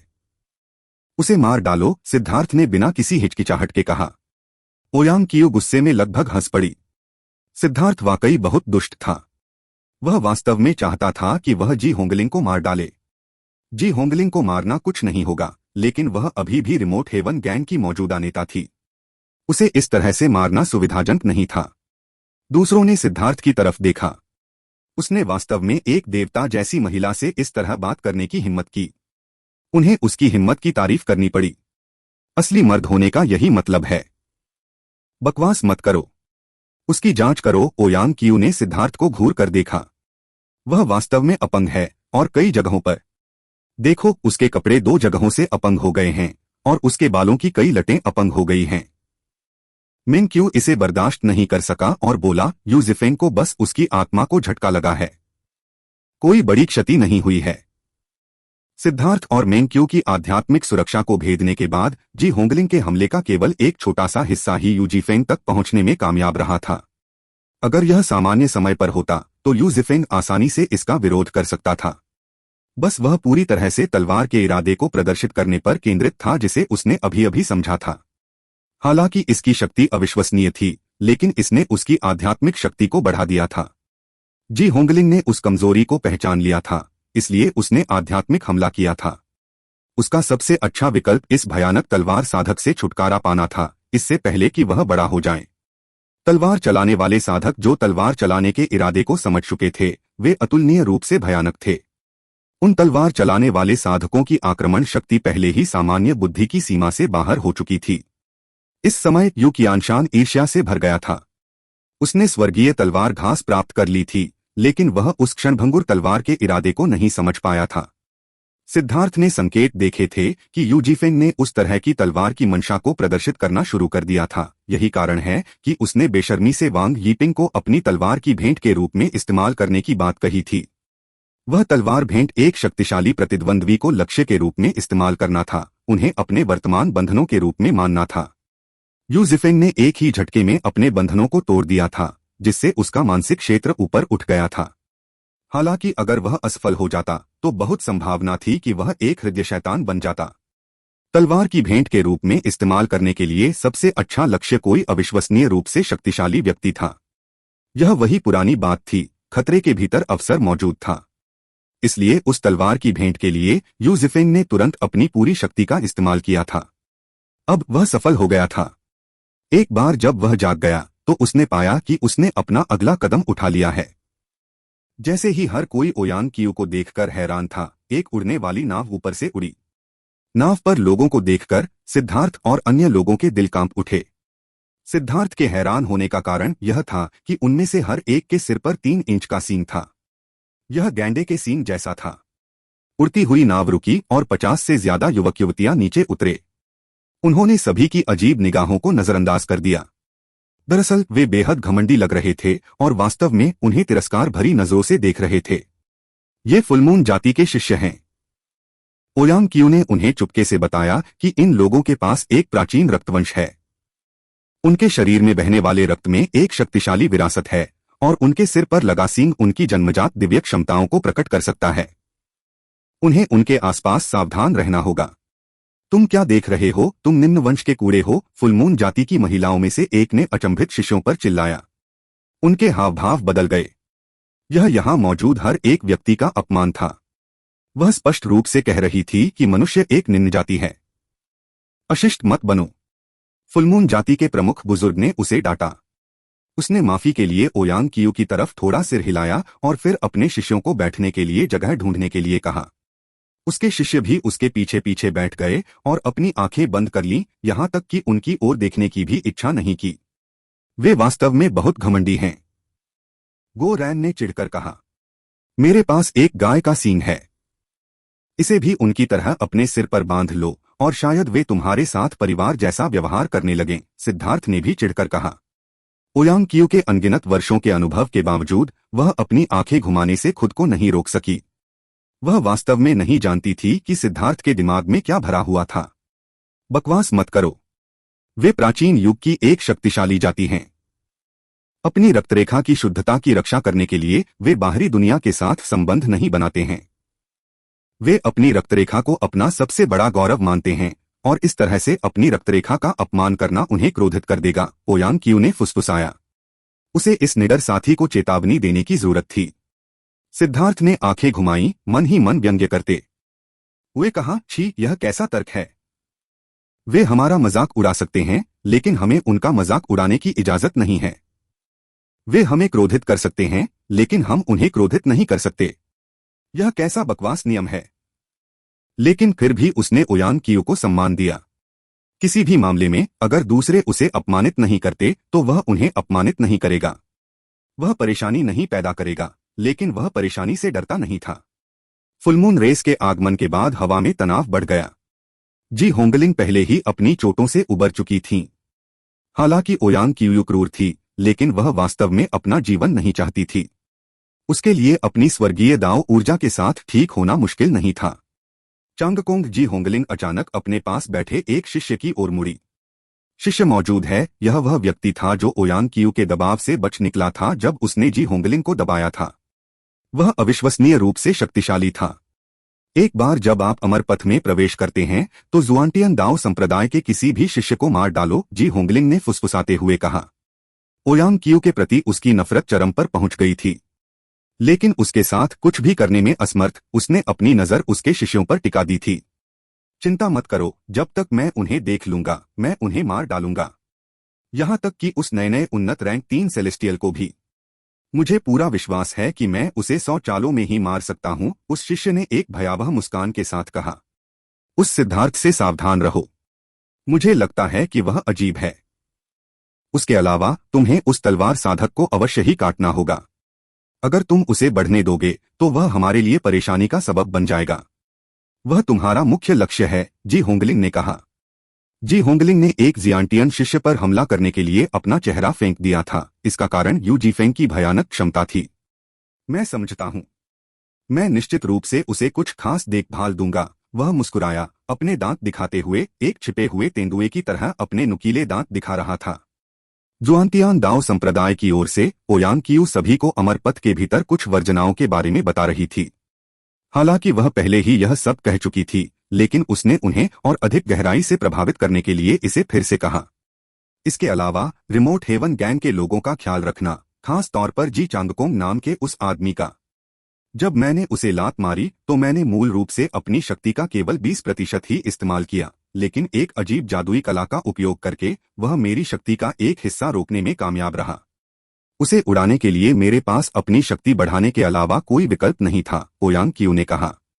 सिद्धार्थ चौंकने से खुद को नहीं रोक सका। ओयांग क्यू राजा स्तर के जितना करीब हो सकता था उतना करीब था। यह देखकर कि उसने कैसे स्वर्गीय फाउंडेशन फोर्जिंग जी होंगलिंग को पूरी तरह से नष्ट कर दिया था, यह स्पष्ट था कि वह अविश्वसनीय रूप से शक्तिशाली थी। लेकिन यह जी चांगकोंग वास्तव में उसकी शक्ति के एक हिस्से को रोकने में सक्षम था। यह वास्तव में चिंताजनक था। शुई गुआंझी ने विश्वास के साथ कहा, अगर उसने मुझ पर अपने नुकीले दांत दिखाने की हिम्मत की तो मैं निश्चित रूप से उसे मार डालूंगी। सिद्धार्थ ने अपनी आंखें घुमाईं। उसी समय उसने ओयांग कियो की आंखों में उपहास की भावना देखी। जाहिर है कि उसे नहीं लगता था कि शुई गुआंझी में वह क्षमता थी। तीसरे दर्जे का सेलेस्टियल बनने के बाद उसके मानसिक क्षेत्र में एक समस्या आ गई थी। उसका आत्मविश्वास नियंत्रण से बाहर हो गया था। हालांकि उसने उससे कुछ नहीं कहा। वह एक बार फिर अपने सौम्य और शालीन स्वभाव में लौट आई थी। ऐसा लग रहा था जैसे वह पहले से बिल्कुल अलग इंसान हो गई थी। जब वे बात कर रहे थे तो कई और उड़ने वाली नावें उतरीं। वे सभी प्राचीन जातियों से थीं। उनमें से कुछ के पास तराजू थे, कुछ के पास पूंछ थी और कुछ के पास तीसरी आंख थी। सिद्धार्थ का ध्यान सबसे ज्यादा उस नस्ल पर गया जिसकी पीठ पर दो पंख थे। उनकी आंखें चील जैसी थीं, मानो वे एक नजर में ही किसी के दिल को देख सकती हों। सबसे आगे खड़ा व्यक्ति एक लंबा आदमी था। उसने अपने हाथ में एक सुनहरा धनुष पकड़ रखा था। उस धनुष पर लगे रून शक्तिशाली उतार चढ़ाव पैदा कर रहे थे। कितना शक्तिशाली! वह आदमी नाव से उतरा ही था कि उसकी नजर सब पर पड़ गई। जो भी उसे सीधे देख रहा था उसे मौत का एहसास हो रहा था। वे लोग सांस नहीं ले पा रहे थे। वह निश्चित रूप से एक महान विशेषज्ञ था। उस आदमी की नजर लांग चेन पर पड़ने से पहले जी चांगकोंग और शुई गुआंझी पर थोड़ी देर रुकी। ओह! वह आदमी अचानक चलना बंद कर दिया और सिद्धार्थ की ओर सिर हिलाया। बुरा नहीं है, मैं एक दिलचस्प आदमी से मिला हूं। तुम एक बहुत अच्छे शिकार हो। हर कोई चौंक गया। यह व्यक्ति वास्तव में बहुत घमंडी था। आते ही उसने इतना दबंग व्यवहार किया, सीधे सिद्धार्थ को शिकार की तरह व्यवहार किया। ऐसा मत सोचो कि तुम्हारे पास सिर्फ एक जोड़ी पंख होने से तुम इतने अद्भुत हो। सच में तुम सिर्फ एक पक्षी मानव हो। क्या इसका किसी पक्षी के लिए कोई उपयोग है? या शायद किसी पंख के लिए? सिद्धार्थ ने जवाब दिया। यह व्यक्ति वास्तव में बहुत शक्तिशाली था। यहां तक कि सिद्धार्थ के दिल में भी कंपन महसूस हुआ। लेकिन इसका मतलब यह नहीं था कि उसके पास उसका अपमान करने की योग्यता थी। मृत्यु को आमंत्रित करना। उस व्यक्ति के पीछे खड़े दर्जनों विशेषज्ञों ने तुरंत अपने धनुष उठाए। ठंडे तीर सिद्धार्थ की दिशा में इशारा कर रहे थे। गुयांग और बाकी लोग क्रोधित हो गए और सिद्धार्थ भी। उसे यह देखकर घृणा होती थी कि लोग इस तरह से उस पर हथियार तानते हैं। उसने ठंडे स्वर में कहा, मैं 3 तक गिनूंगा। अगर तुम अपने धनुष नहीं हटाओगे तो मैं ऐसा करूंगा कि तुम कल का सूरज कभी नहीं देख पाओगे। 1। अहंकार। वह आदमी केवल उदासीनता से मुस्कुराया। 2। सिद्धार्थ ने उसे नजरअंदाज कर दिया। सभी चौंक गए। उन्होंने ओयांग कियो को देखा, लेकिन उसने कुछ नहीं कहा। वह बस देख रही थी और उसे रोकने का कोई इरादा नहीं था। यद्यपि ओयांग कियो ने सिद्धार्थ को चेतावनी दी थी कि वह प्राचीन जातियों को भड़काने की पूरी कोशिश न करे, ऐसा इसलिए था क्योंकि वह चिंतित थी कि उन्हें अनादि पथ में कष्ट उठाना पड़ेगा। अब यह अलग था। वे उसके वर्तमान के साथ सीधे उन पर शाप दे रहे थे। वह स्वाभाविक रूप से सिद्धार्थ को लड़ने से नहीं रोकेगी। हालांकि प्राचीन जातियां शक्तिशाली थीं तो क्या हुआ? उसे प्रमुख संप्रदाय का समर्थन प्राप्त था और इसलिए वह किसी से नहीं डरती थी। साधना पथ पर रियायतें देना हार की शुरुआत थी। वह यह भी देखना चाहती थी कि सिद्धार्थ कितना मजबूत है। सिद्धार्थ बस 3 चिल्लाने ही वाला था और वह उन सभी लोगों से लड़ने और उन्हें मारने के लिए तैयार था। हालांकि इससे उसकी ताकत उजागर हो जाती, लेकिन उसे अब इसकी कोई परवाह नहीं थी। वह इस गुस्से को बर्दाश्त नहीं कर सकता था। उन्हें हटा दो। एक शिकारी के रूप में शिकार करने में ही आनंद है। उसे यहां मारना व्यर्थ है। उस आदमी ने अपना हाथ हिलाया और उन लोगों ने अपने धनुष हटा दिए।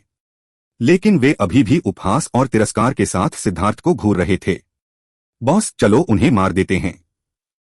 वे बहुत क्रोधित करने वाले हैं, गो रैन ने कहा। रहने दो। अब यहां सभी में से हमारे पास इतने दोस्त नहीं हैं। अपने तुरुप के पत्ते दिखाने से दूसरों को ज्यादा मौके मिलेंगे। लोग हमारी लड़ाई की शैली के अनुसार योजनाएं बनाएंगे। यह थोड़े समय के लिए संतोषजनक हो सकता है, लेकिन एक बार जब हम सभी खतरे में होंगे तो यह इसके लायक नहीं होगा। एक बार जब हम अमर पथ पर होंगे तो इतने सारे दर्शक नहीं होंगे। आप अपनी मर्जी से मार सकते हैं।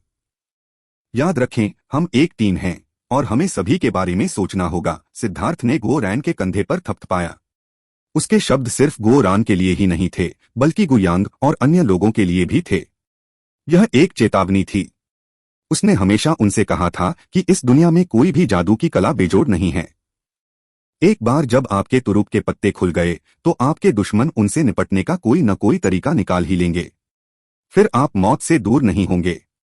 लंबे समय तक जीवित रहने के लिए आपको या तो अपने विरोधियों को अपने ट्रम्प कार्ड नहीं दिखाने देने थे, या आपको तुरंत अपने विरोधियों को उनसे मार डालना था। यह सिर्फ आपके लिए नहीं था, बल्कि आपके साथियों के लिए भी था। बेटे, मेरा नाम याद रखना। मैं फेदर रेस से यू चांगहाओ हूं। मैं ही तुम्हें मार डालूंगा। वह आदमी पहले ही चला गया था जब उसने अचानक अपना सिर पीछे घुमाया। मैं सिद्धार्थ हूं। तुम्हें यह याद रखना चाहिए, क्योंकि मैं ही तुम्हारे सारे पंख नोच लूंगा और तुम्हारा पक्षी जैसा सिर काट दूंगा। सिद्धार्थ के अंतिम शब्दों ने कई लोगों के चेहरे पर अजीब भाव पैदा कर दिए।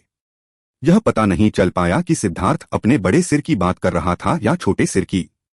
यू चांगहाओ द्वारा मचाई गई हलचल अभी समाप्त ही हुई थी कि एक और उड़ने वाली नाव आ पहुंची।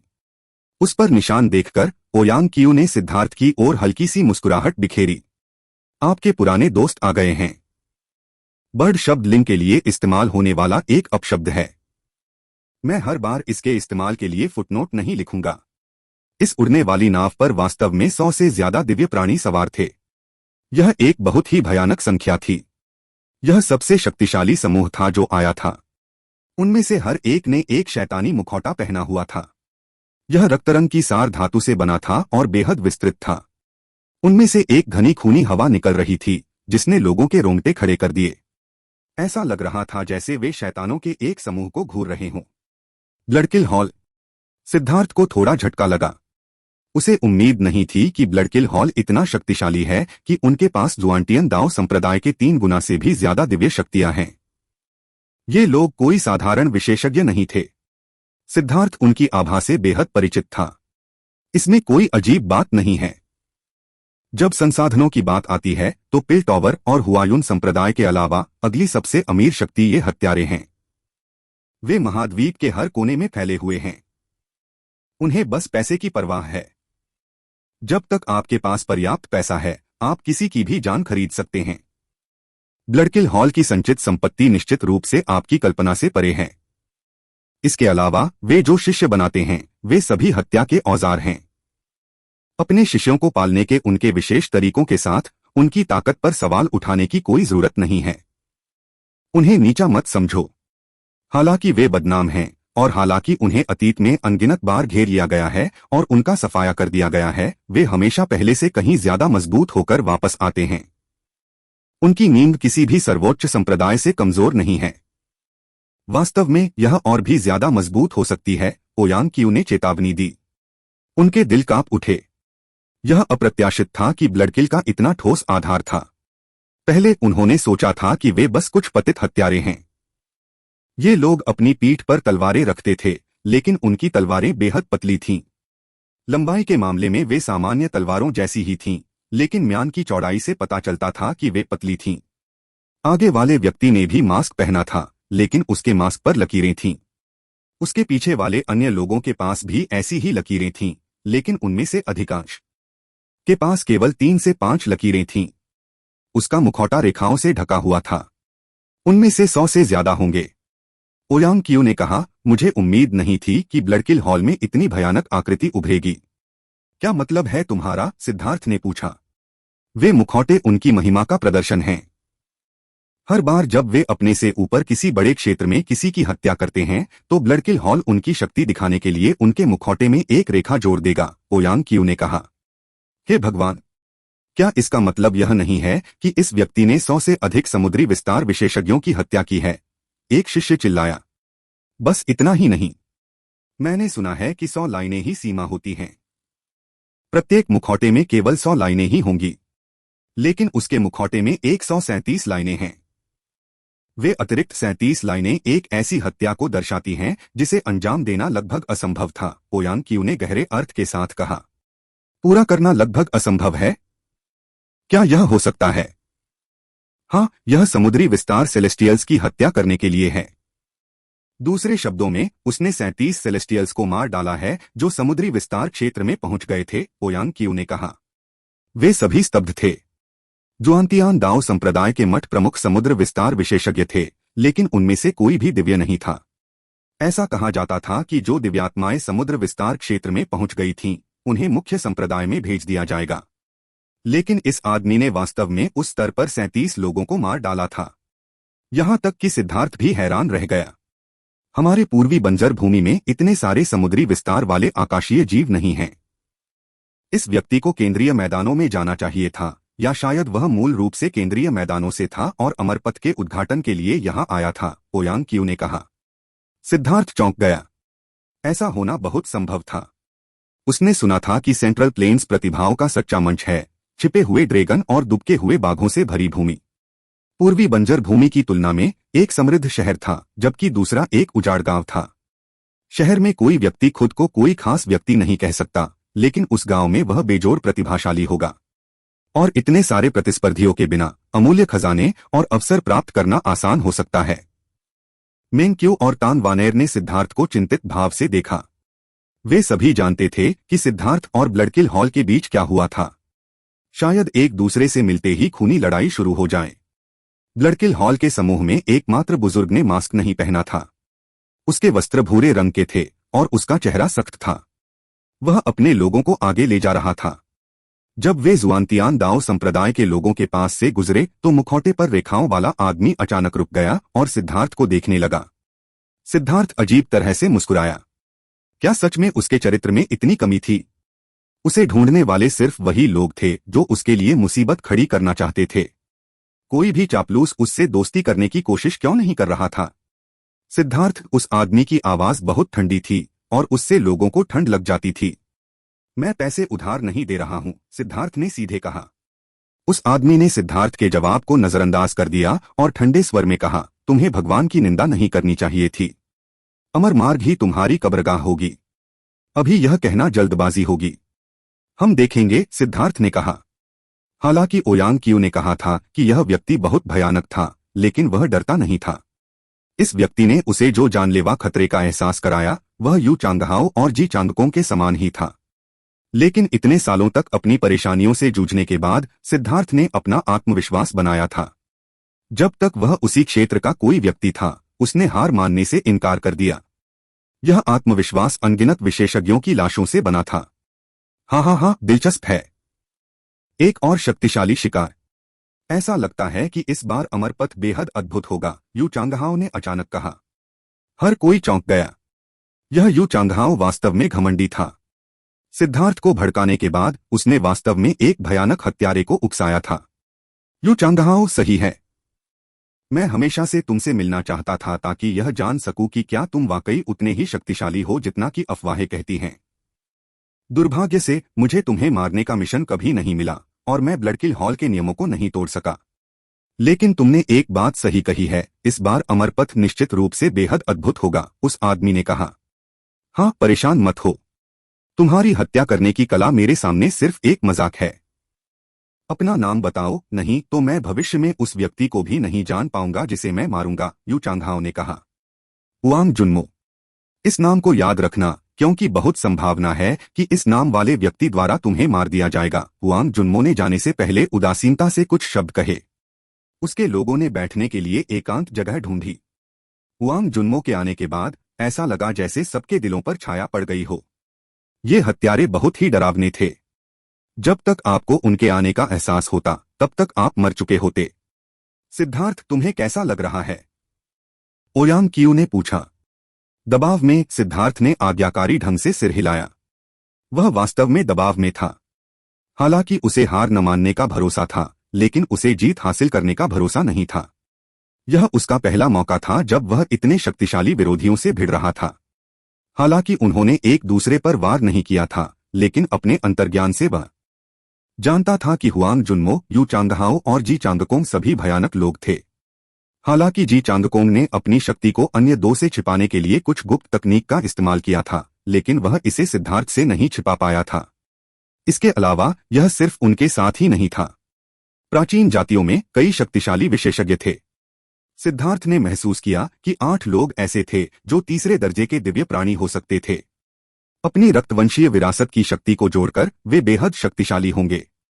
शायद यह सिर्फ दबाव में होने जितना आसान नहीं होगा। पहले से ही 2 विशेषज्ञ हैं जिन्होंने सार्वजनिक रूप से कहा है कि वे आपकी जान ले लेंगे। क्या आपके मन में अभी तक अपनी मौत को स्वीकार करने का विचार आया है? शुई गुआंजी ने व्यंग्यात्मक लहजे में कहा। तुम बेवकूफ वाटर पाइप, क्या तुम खुद को मरवाना चाहते हो?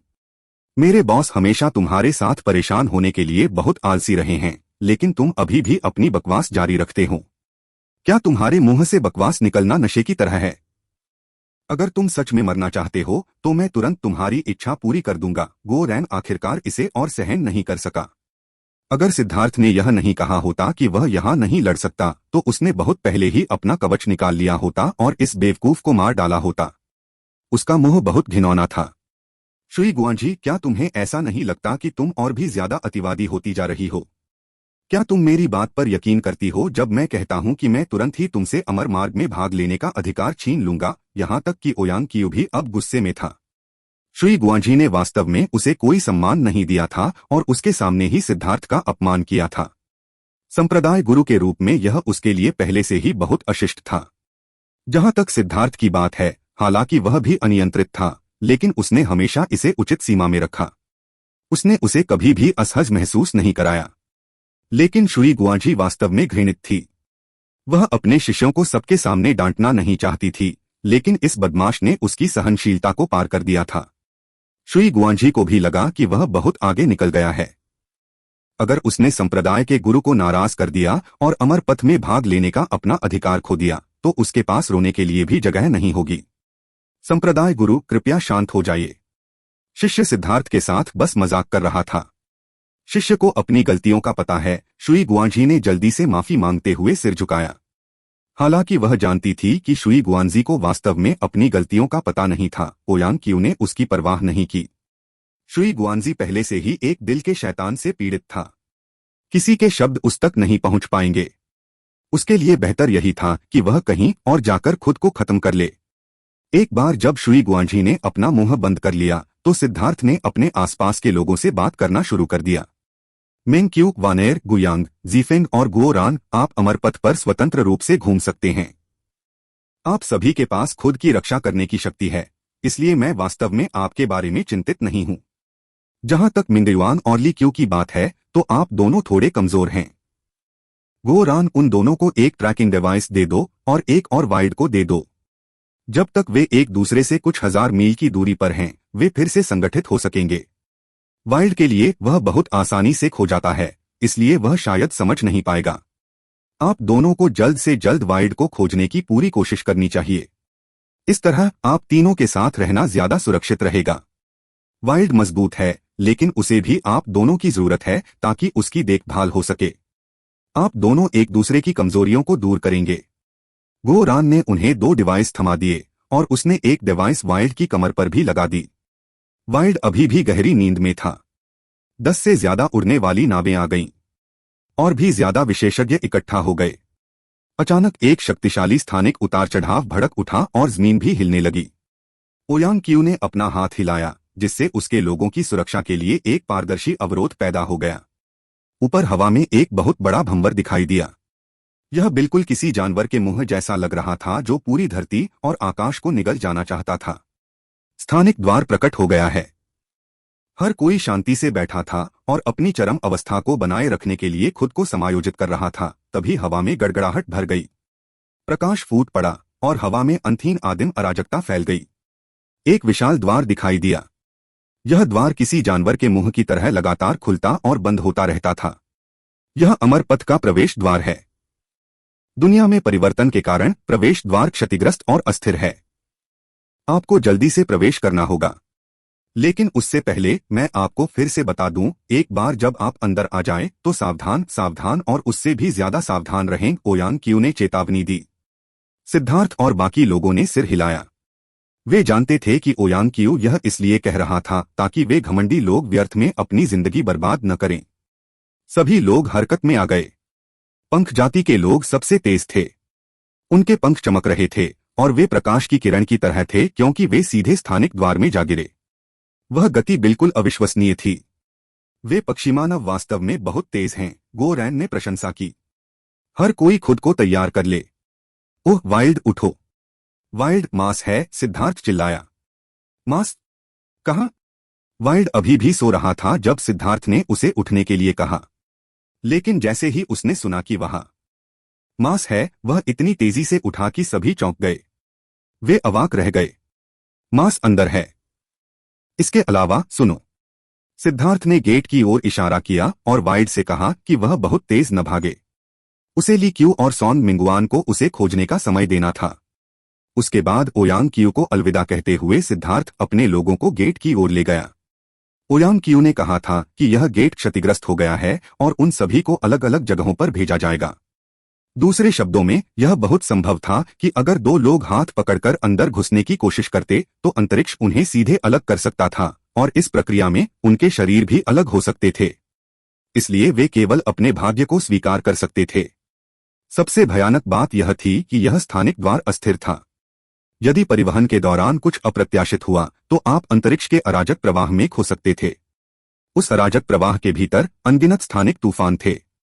यहां तक कि खजाने की वस्तुएं भी तुरंत नष्ट हो जाती थीं। एक व्यक्ति की तो बात ही छोड़िए, अगर कोई उसमें प्रवेश करता तो उसके बचने की कोई संभावना नहीं होती। इसलिए सभी लोग प्रवेश करने को लेकर घबराए हुए थे।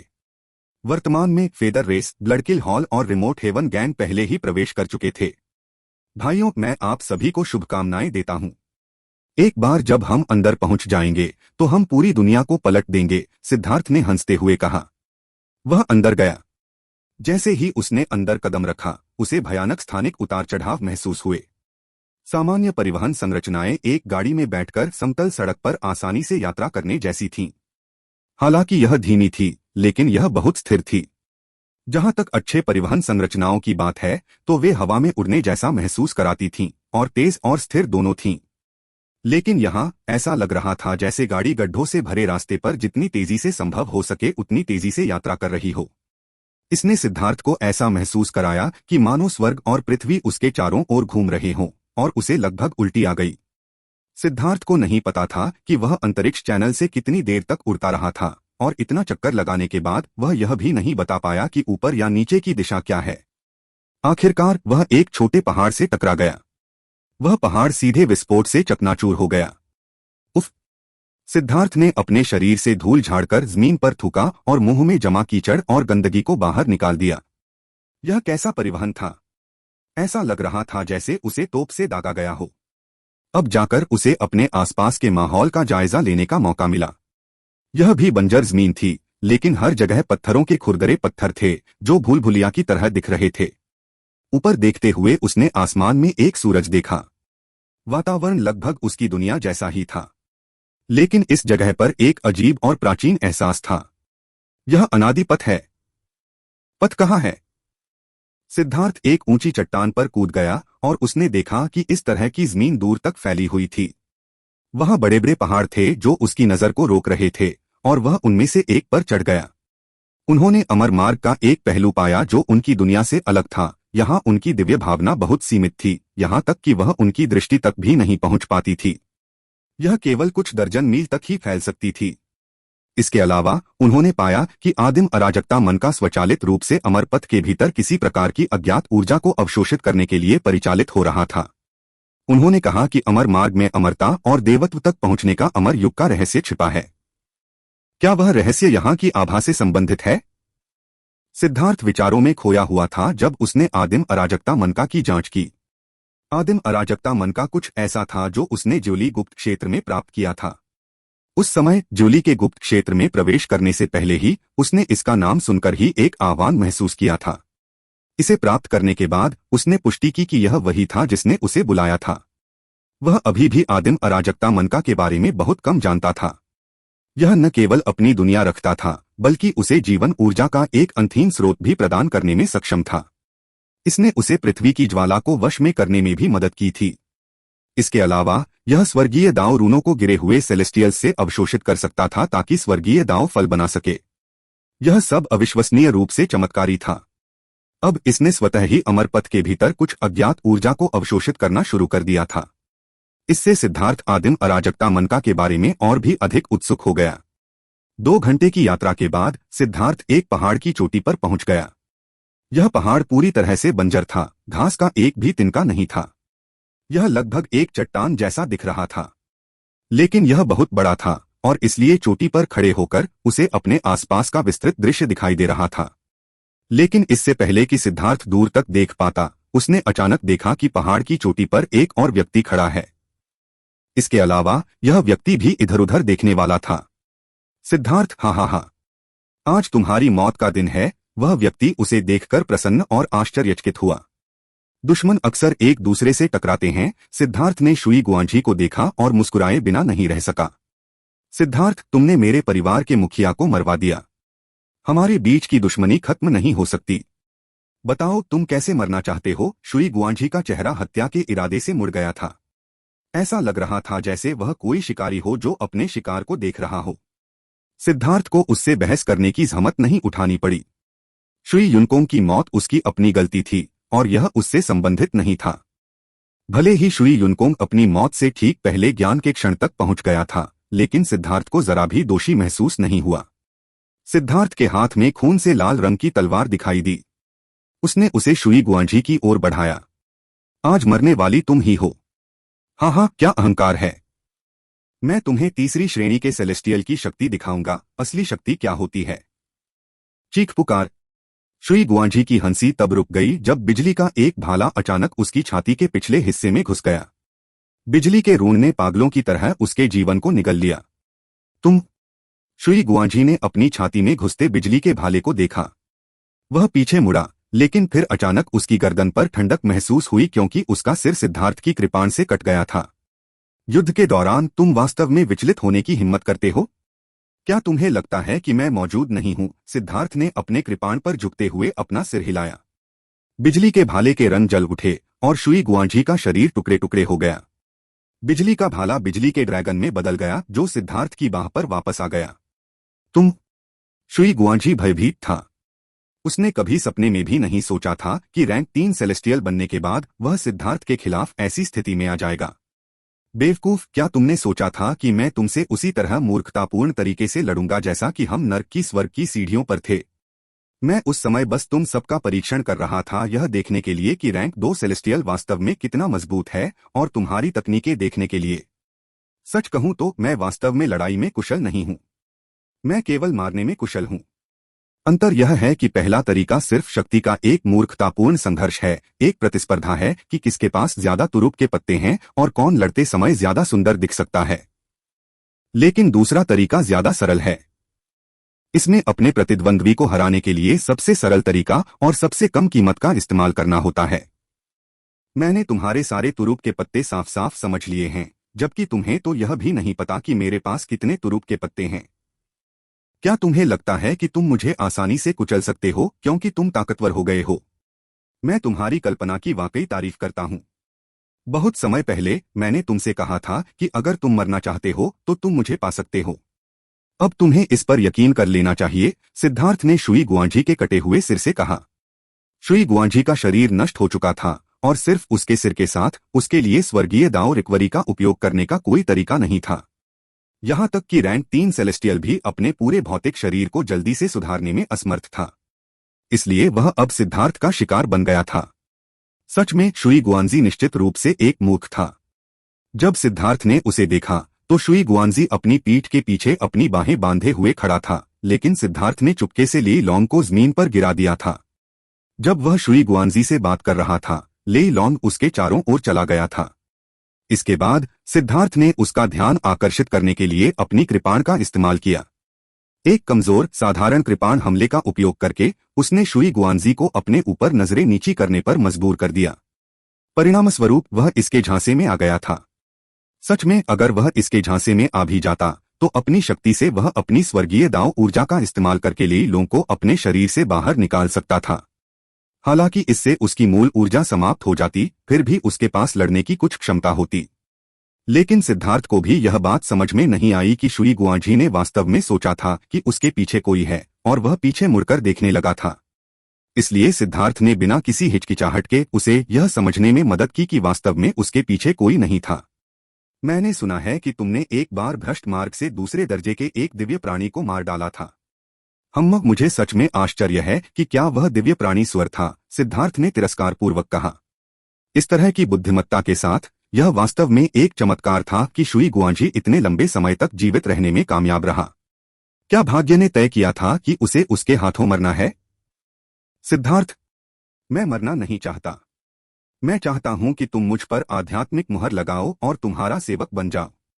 केवल एक सिर के साथ मृत्यु के सन्निकट होने के साथ शुई गुआंजी को अंततः पता चला कि आतंक क्या था।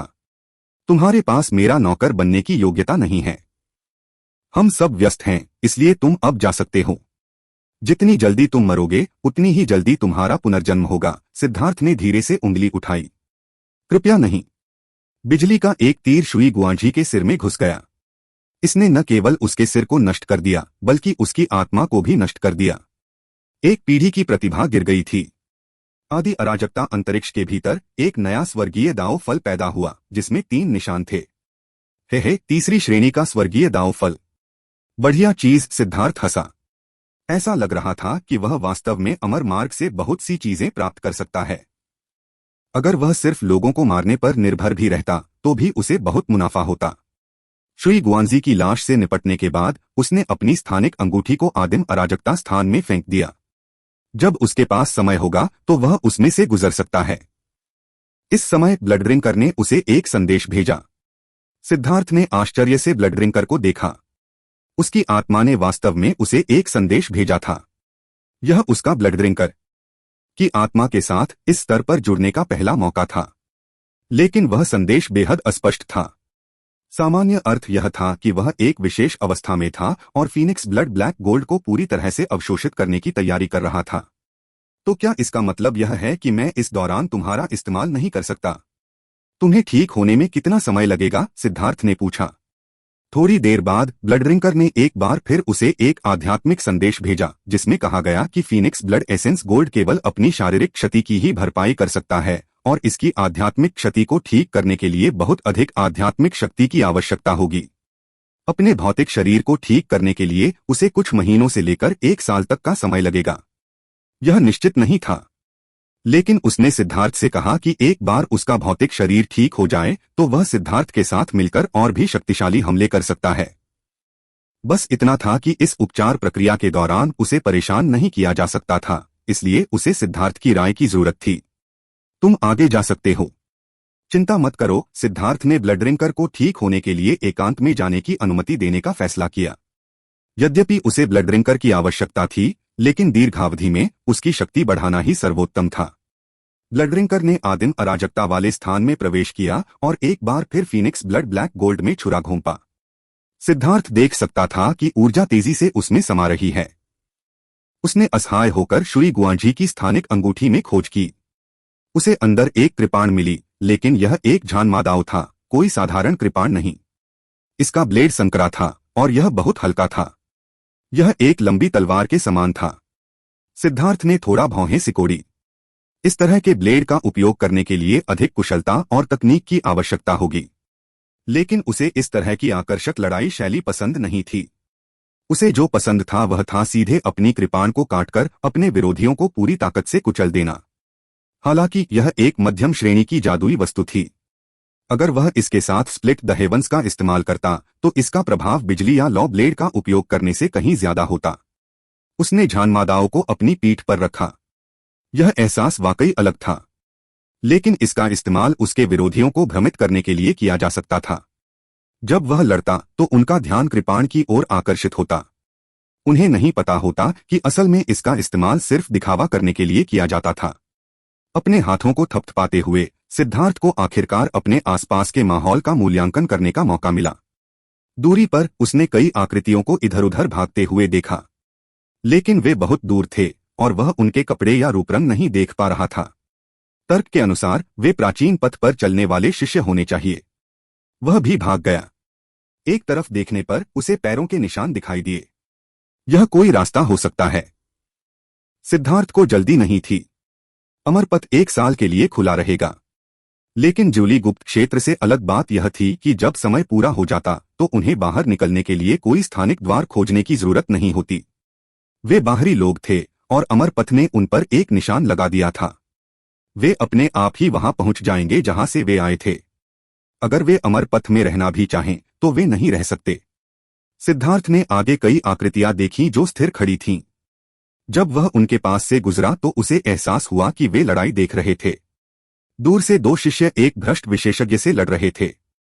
भ्रष्ट विशेषज्ञ भाला चलाने में माहिर था और एक के खिलाफ दो होने के बावजूद भी वह उन्हें दबा रहा था।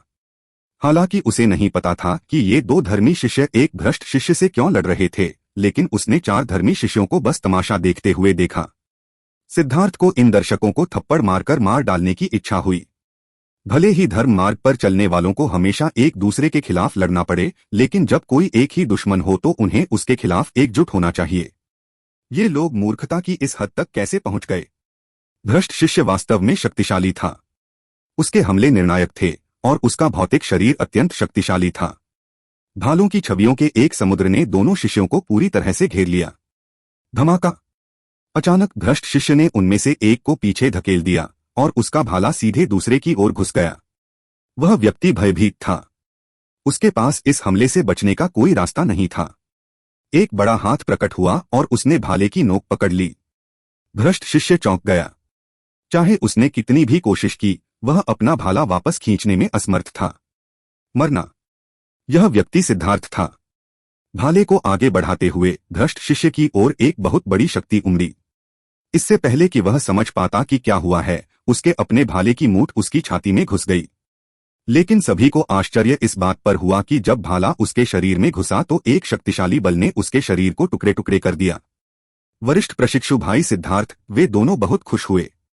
सिद्धार्थ चौंक गया और फिर ध्यान से उनकी ओर देखने लगा। उसने देखा कि उनके वस्त्रों से पता चल रहा था कि वे छोटे संप्रदायों के शिष्य थे जो पहले जुआनतियन दाओ संप्रदाय का स्वागत करने आए थे। बहुत बहुत धन्यवाद वरिष्ठ प्रशिक्षु भाई सिद्धार्थ। अगर आप नहीं होते तो हम दोनों कभी वापस नहीं आ पाते। दो शिष्यों में से एक ने धन्यवाद दिया। सिद्धार्थ ने सिर हिलाया। दर्शकों की ओर देखते हुए वह ठंडे स्वर में चिल्लाया, अगर तुम मरना नहीं चाहते तो भाग जाओ। उन लोगों के चेहरे के भाव बदल गए और वे जल्दी से भाग गए। उन्हें नहीं पता था कि उन्होंने उस व्यक्ति को कैसे क्रोधित कर दिया था, लेकिन उसने जो कुछ किया था उससे वे देख सकते थे कि अगर वह उन्हें मारना चाहता था तो यह उसके हाथ मोड़ने जितना आसान होगा। क्या हुआ? सिद्धार्थ ने पूछा। मैं बदकिस्मत था और मुझे उस भ्रष्ट शिष्य का सामना करना पड़ा। जब मैं बहुत ही हताशा में था तब वरिष्ठ प्रशिक्षु भाई वान मेरी मदद करने के लिए आए। यही एकमात्र तरीका था जिससे मैं इतने लंबे समय तक जीवित रह पाया। उस व्यक्ति ने अपने बगल में बैठे वरिष्ठ प्रशिक्षु भाई वान को कृतज्ञता से देखा। सिद्धार्थ ने सिर हिलाया। एक ही संप्रदाय के सदस्य होने के नाते एक दूसरे को बचाने के लिए अपनी जान जोखिम में डालने में सक्षम होना दिखाता है कि आप अपने रिश्तों की परवाह करते हैं।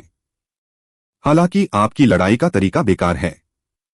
वह भ्रष्ट शिष्य शक्तिशाली था, लेकिन अगर आप दोनों अपनी जान जोखिम में डालने को तैयार होते तो आपके पास उसे हराने का 90% मौका होता। दुर्भाग्य से आपके पास वह साहस नहीं था, जिसकी वजह से आप लगभग मर गए। चूंकि आप कंधे से कंधा मिलाकर लड़ सकते हैं, इसलिए आपको एक दूसरे पर भरोसा करना चाहिए। आपको अपनी जान दूसरे व्यक्ति के हाथों में सौंपने में सक्षम होना चाहिए। आप में से एक को अपनी जान जोखिम में डालनी चाहिए, जबकि दूसरा किसी भी मौके की भरपाई करे। यह सिर्फ अपनी लड़ाई लड़ने से बेहतर होगा। मैं इस बार आपको बचाने में सक्षम था, लेकिन इसका मतलब यह नहीं है कि अगली बार भी कोई आपको बचाने के लिए वहां होगा। अगर आप अभी भी मेरी बात नहीं समझ पा रहे हैं तो आपको बस एक गड्ढा खोदकर उसमें छिप जाना चाहिए जब तक कि साल खत्म न हो जाए। सिद्धार्थ मुड़ा और चला गया। उस महत्वपूर्ण क्षण के दौरान उनमें से कोई भी भागने के लिए एक दूसरे को छोड़ने को तैयार नहीं था। अगर उसने यह नहीं देखा होता तो वह उनसे बकवास कहने में समय बर्बाद नहीं करता। लेकिन एक व्यक्ति केवल कुछ समय के लिए ही किसी की मदद कर सकता है। सिद्धार्थ पूरी दुनिया को नहीं बचा सकता था, न ही वह ऐसा व्यक्ति था जो ऐसा करना चाहेगा। बहुत बहुत धन्यवाद वरिष्ठ प्रशिक्षु भाई सिद्धार्थ। हम समझ गए। उन दोनों ने एक दूसरे को देखा और तुरंत कुछ समझ गए। सिद्धार्थ ने अचानक हाथ हिलाकर उन्हें बताया कि उसने उनकी बात सुन ली है। वह अपने रास्ते पर आगे बढ़ता रहा। आगे बढ़ने पर जमीन अब उतनी बंजर नहीं थी। इसके बजाय हरियाली से भरी एक विशाल पर्वत श्रृंखला थी। ऊंचे ऊंचे पेड़ आसमान में ऊंचे उठ रहे थे और उनके चारों ओर मोटी मोटी लताएं लिपटी हुई थीं। उसके पहुंचने से पहले ही एक घनी आध्यात्मिक क्यूई ने उस पर हमला कर दिया। वह घनत्व लगभग ऐसा था मानो वह तरल हो गया हो। यह वास्तव में एक अच्छी जगह है। यहाँ आध्यात्मिक क्यूई का घनत्व जुआनतियान दाओ संप्रदाय की तुलना में 10 गुना अधिक है, सिद्धार्थ ने आश्चर्य से कहा। यह जानना जरूरी था कि जुआनटियन दाओ संप्रदाय को आत्मा एकत्र करने वाली संरचनाओं का समर्थन प्राप्त था। यही कारण था कि इसकी आध्यात्मिक क्यूई इतनी सघन थी। लेकिन यहाँ इस साधारण पर्वत श्रृंखला में आध्यात्मिक क्यूई अविश्वसनीय रूप से सघन थी। 7 अग्निसार घास। सिद्धार्थ ने तुरंत एक बड़े पेड़ के नीचे 7वीं श्रेणी की औषधीय सामग्री देखी। बाहरी दुनिया में इस तरह की घास अत्यंत दुर्लभ थी। उसने यहाँ इसके दर्जनों डंठल देखने की उम्मीद नहीं की थी। वह अभी उन्हें लेने ही जा रहा था कि उसका दिल कांप उठा और वह जल्दी से एक तरफ हट गया। धमाका! एक तीर सिद्धार्थ के ठीक बगल से उड़कर आया। जमीन फट गई, जिससे सैकड़ों मीटर चौड़ा गड्ढा बन गया। तुम वास्तव में मेरे छिपे हुए तीर को चकमा देने में सक्षम थे। कोई आश्चर्य नहीं कि जूनियर मास्टर तुम में रुचि रखते होंगे। आसमान में नीले पंखों की एक जोड़ी और हाथों में धनुष लिए एक आदमी ठंडी निगाहों से सिद्धार्थ की ओर देख रहा था। जाहिर है तीर उसी की ओर से आया था। सिद्धार्थ ने उस पर से धूल झाड़ते हुए कहा, बर्डमैन, क्या तुम जानते हो, तुम्हारे इस तीर ने तुम्हारे लिए मुसीबत खड़ी कर दी है। यह व्यक्ति पंख प्रजाति से था। उनकी पीठ पर पंखों की एक जोड़ी थी जो उन्हें हवा में उड़ने की अनुमति देती थी और उनकी गति अविश्वसनीय थी। वे बेहद शक्तिशाली थे। आमतौर पर केवल समुद्री विस्तार विशेषज्ञ ही आध्यात्मिक क्यूई को पंखों में बदलने के क्षेत्र तक पहुंच सकते थे। जहां तक पंखों के रूप में रूनों का उपयोग करने की बात है, केवल रैंक 2 सेलेस्टियल ही ऐसा करने में सक्षम थे। साधारण सेलेस्टियल की तुलना में उनके पास एक बड़ा लाभ था। यहां तक कि दूसरे दर्जे के सेलेस्टियल के रूनिक पंख भी उन्हें केवल हवा में तैरने की अनुमति देते थे। जब फेदर जाति के पंखों से तुलना की गई तो वे एक ही स्तर के करीब भी नहीं थे। यही कारण था कि फेदर जाति के लोग एक ही दायरे के लोगों को नीची नजर से देखते थे। क्या शेखी बघार रहे हो? शुरू में तुम्हें जूनियर मास्टर के पास छोड़ देना चाहिए था, लेकिन जब से तुमने मुझे नाराज किया है, मैंने तुम्हें मारने का फैसला किया है। तुम्हारे जैसा बेवकूफ जूनियर मास्टर के लिए व्यक्तिगत रूप से मारने के लायक नहीं है। पंख दौड़ विशेषज्ञ ने अपना धनुष उठाया और अचानक दर्जनों तीर सिद्धार्थ की ओर बढ़े। उनकी गति अतुलनीय थी और वे चालाक कोनों पर आ रहे थे। उन्होंने उन सभी दिशाओं को सील कर दिया जिनसे सिद्धार्थ बच सकता था। लेकिन जब वे तीर उसके पास पहुंचने वाले थे तो सिद्धार्थ गायब हो गया। फेदर रेस विशेषज्ञ चौंक गया। उसकी दिव्य इंद्रिय ने स्पष्ट रूप से सिद्धार्थ को पकड़ लिया था, लेकिन सिद्धार्थ अचानक उसकी इंद्रियों से गायब हो गया था। सिद्धार्थ ने तीरों से बचने के लिए नेदरवर्ल्ड गोस्ट स्टेप्स का इस्तेमाल किया और सीधे फेदर रेस विशेषज्ञ के सामने आ गया। एक बड़ा हाथ उसके चेहरे पर आ गया। पाओ! यह कैसा मजाक था? अगर कोई किसी दूसरे व्यक्ति को बंद करने के लिए आध्यात्मिक शक्ति का उपयोग करना चाहता है, तो पहले वाले को दूसरे व्यक्ति की तुलना में कम से कम दोगुनी आध्यात्मिक शक्ति की आवश्यकता होगी। इस फेदर रेस विशेषज्ञ की तो बात ही छोड़िए, मेंक्यू भी सिद्धार्थ के साथ ऐसा नहीं कर पाएगा। फेदर रेस विशेषज्ञ का जबड़ा सिद्धार्थ के थप्पड़ से टूट गया था। सिद्धार्थ का एक साधारण थप्पड़ भी आम लोगों के लिए सहन करना मुश्किल था। मुझे सबसे ज्यादा नफरत तुम दिखावटी पक्षी मानवों से है। अरे तुम्हारी हिम्मत कैसे हुई कि तुम मुझसे भी ज्यादा दिखावटी हो? आज मैं तुम्हारे सारे पक्षी पंख नोच लूंगा। सिद्धार्थ की पीठ पर बिजली के पंखों की एक जोड़ी दिखाई दी। वह अचानक पंख दौड़ विशेषज्ञ की गर्दन पकड़ने के लिए आगे बढ़ा।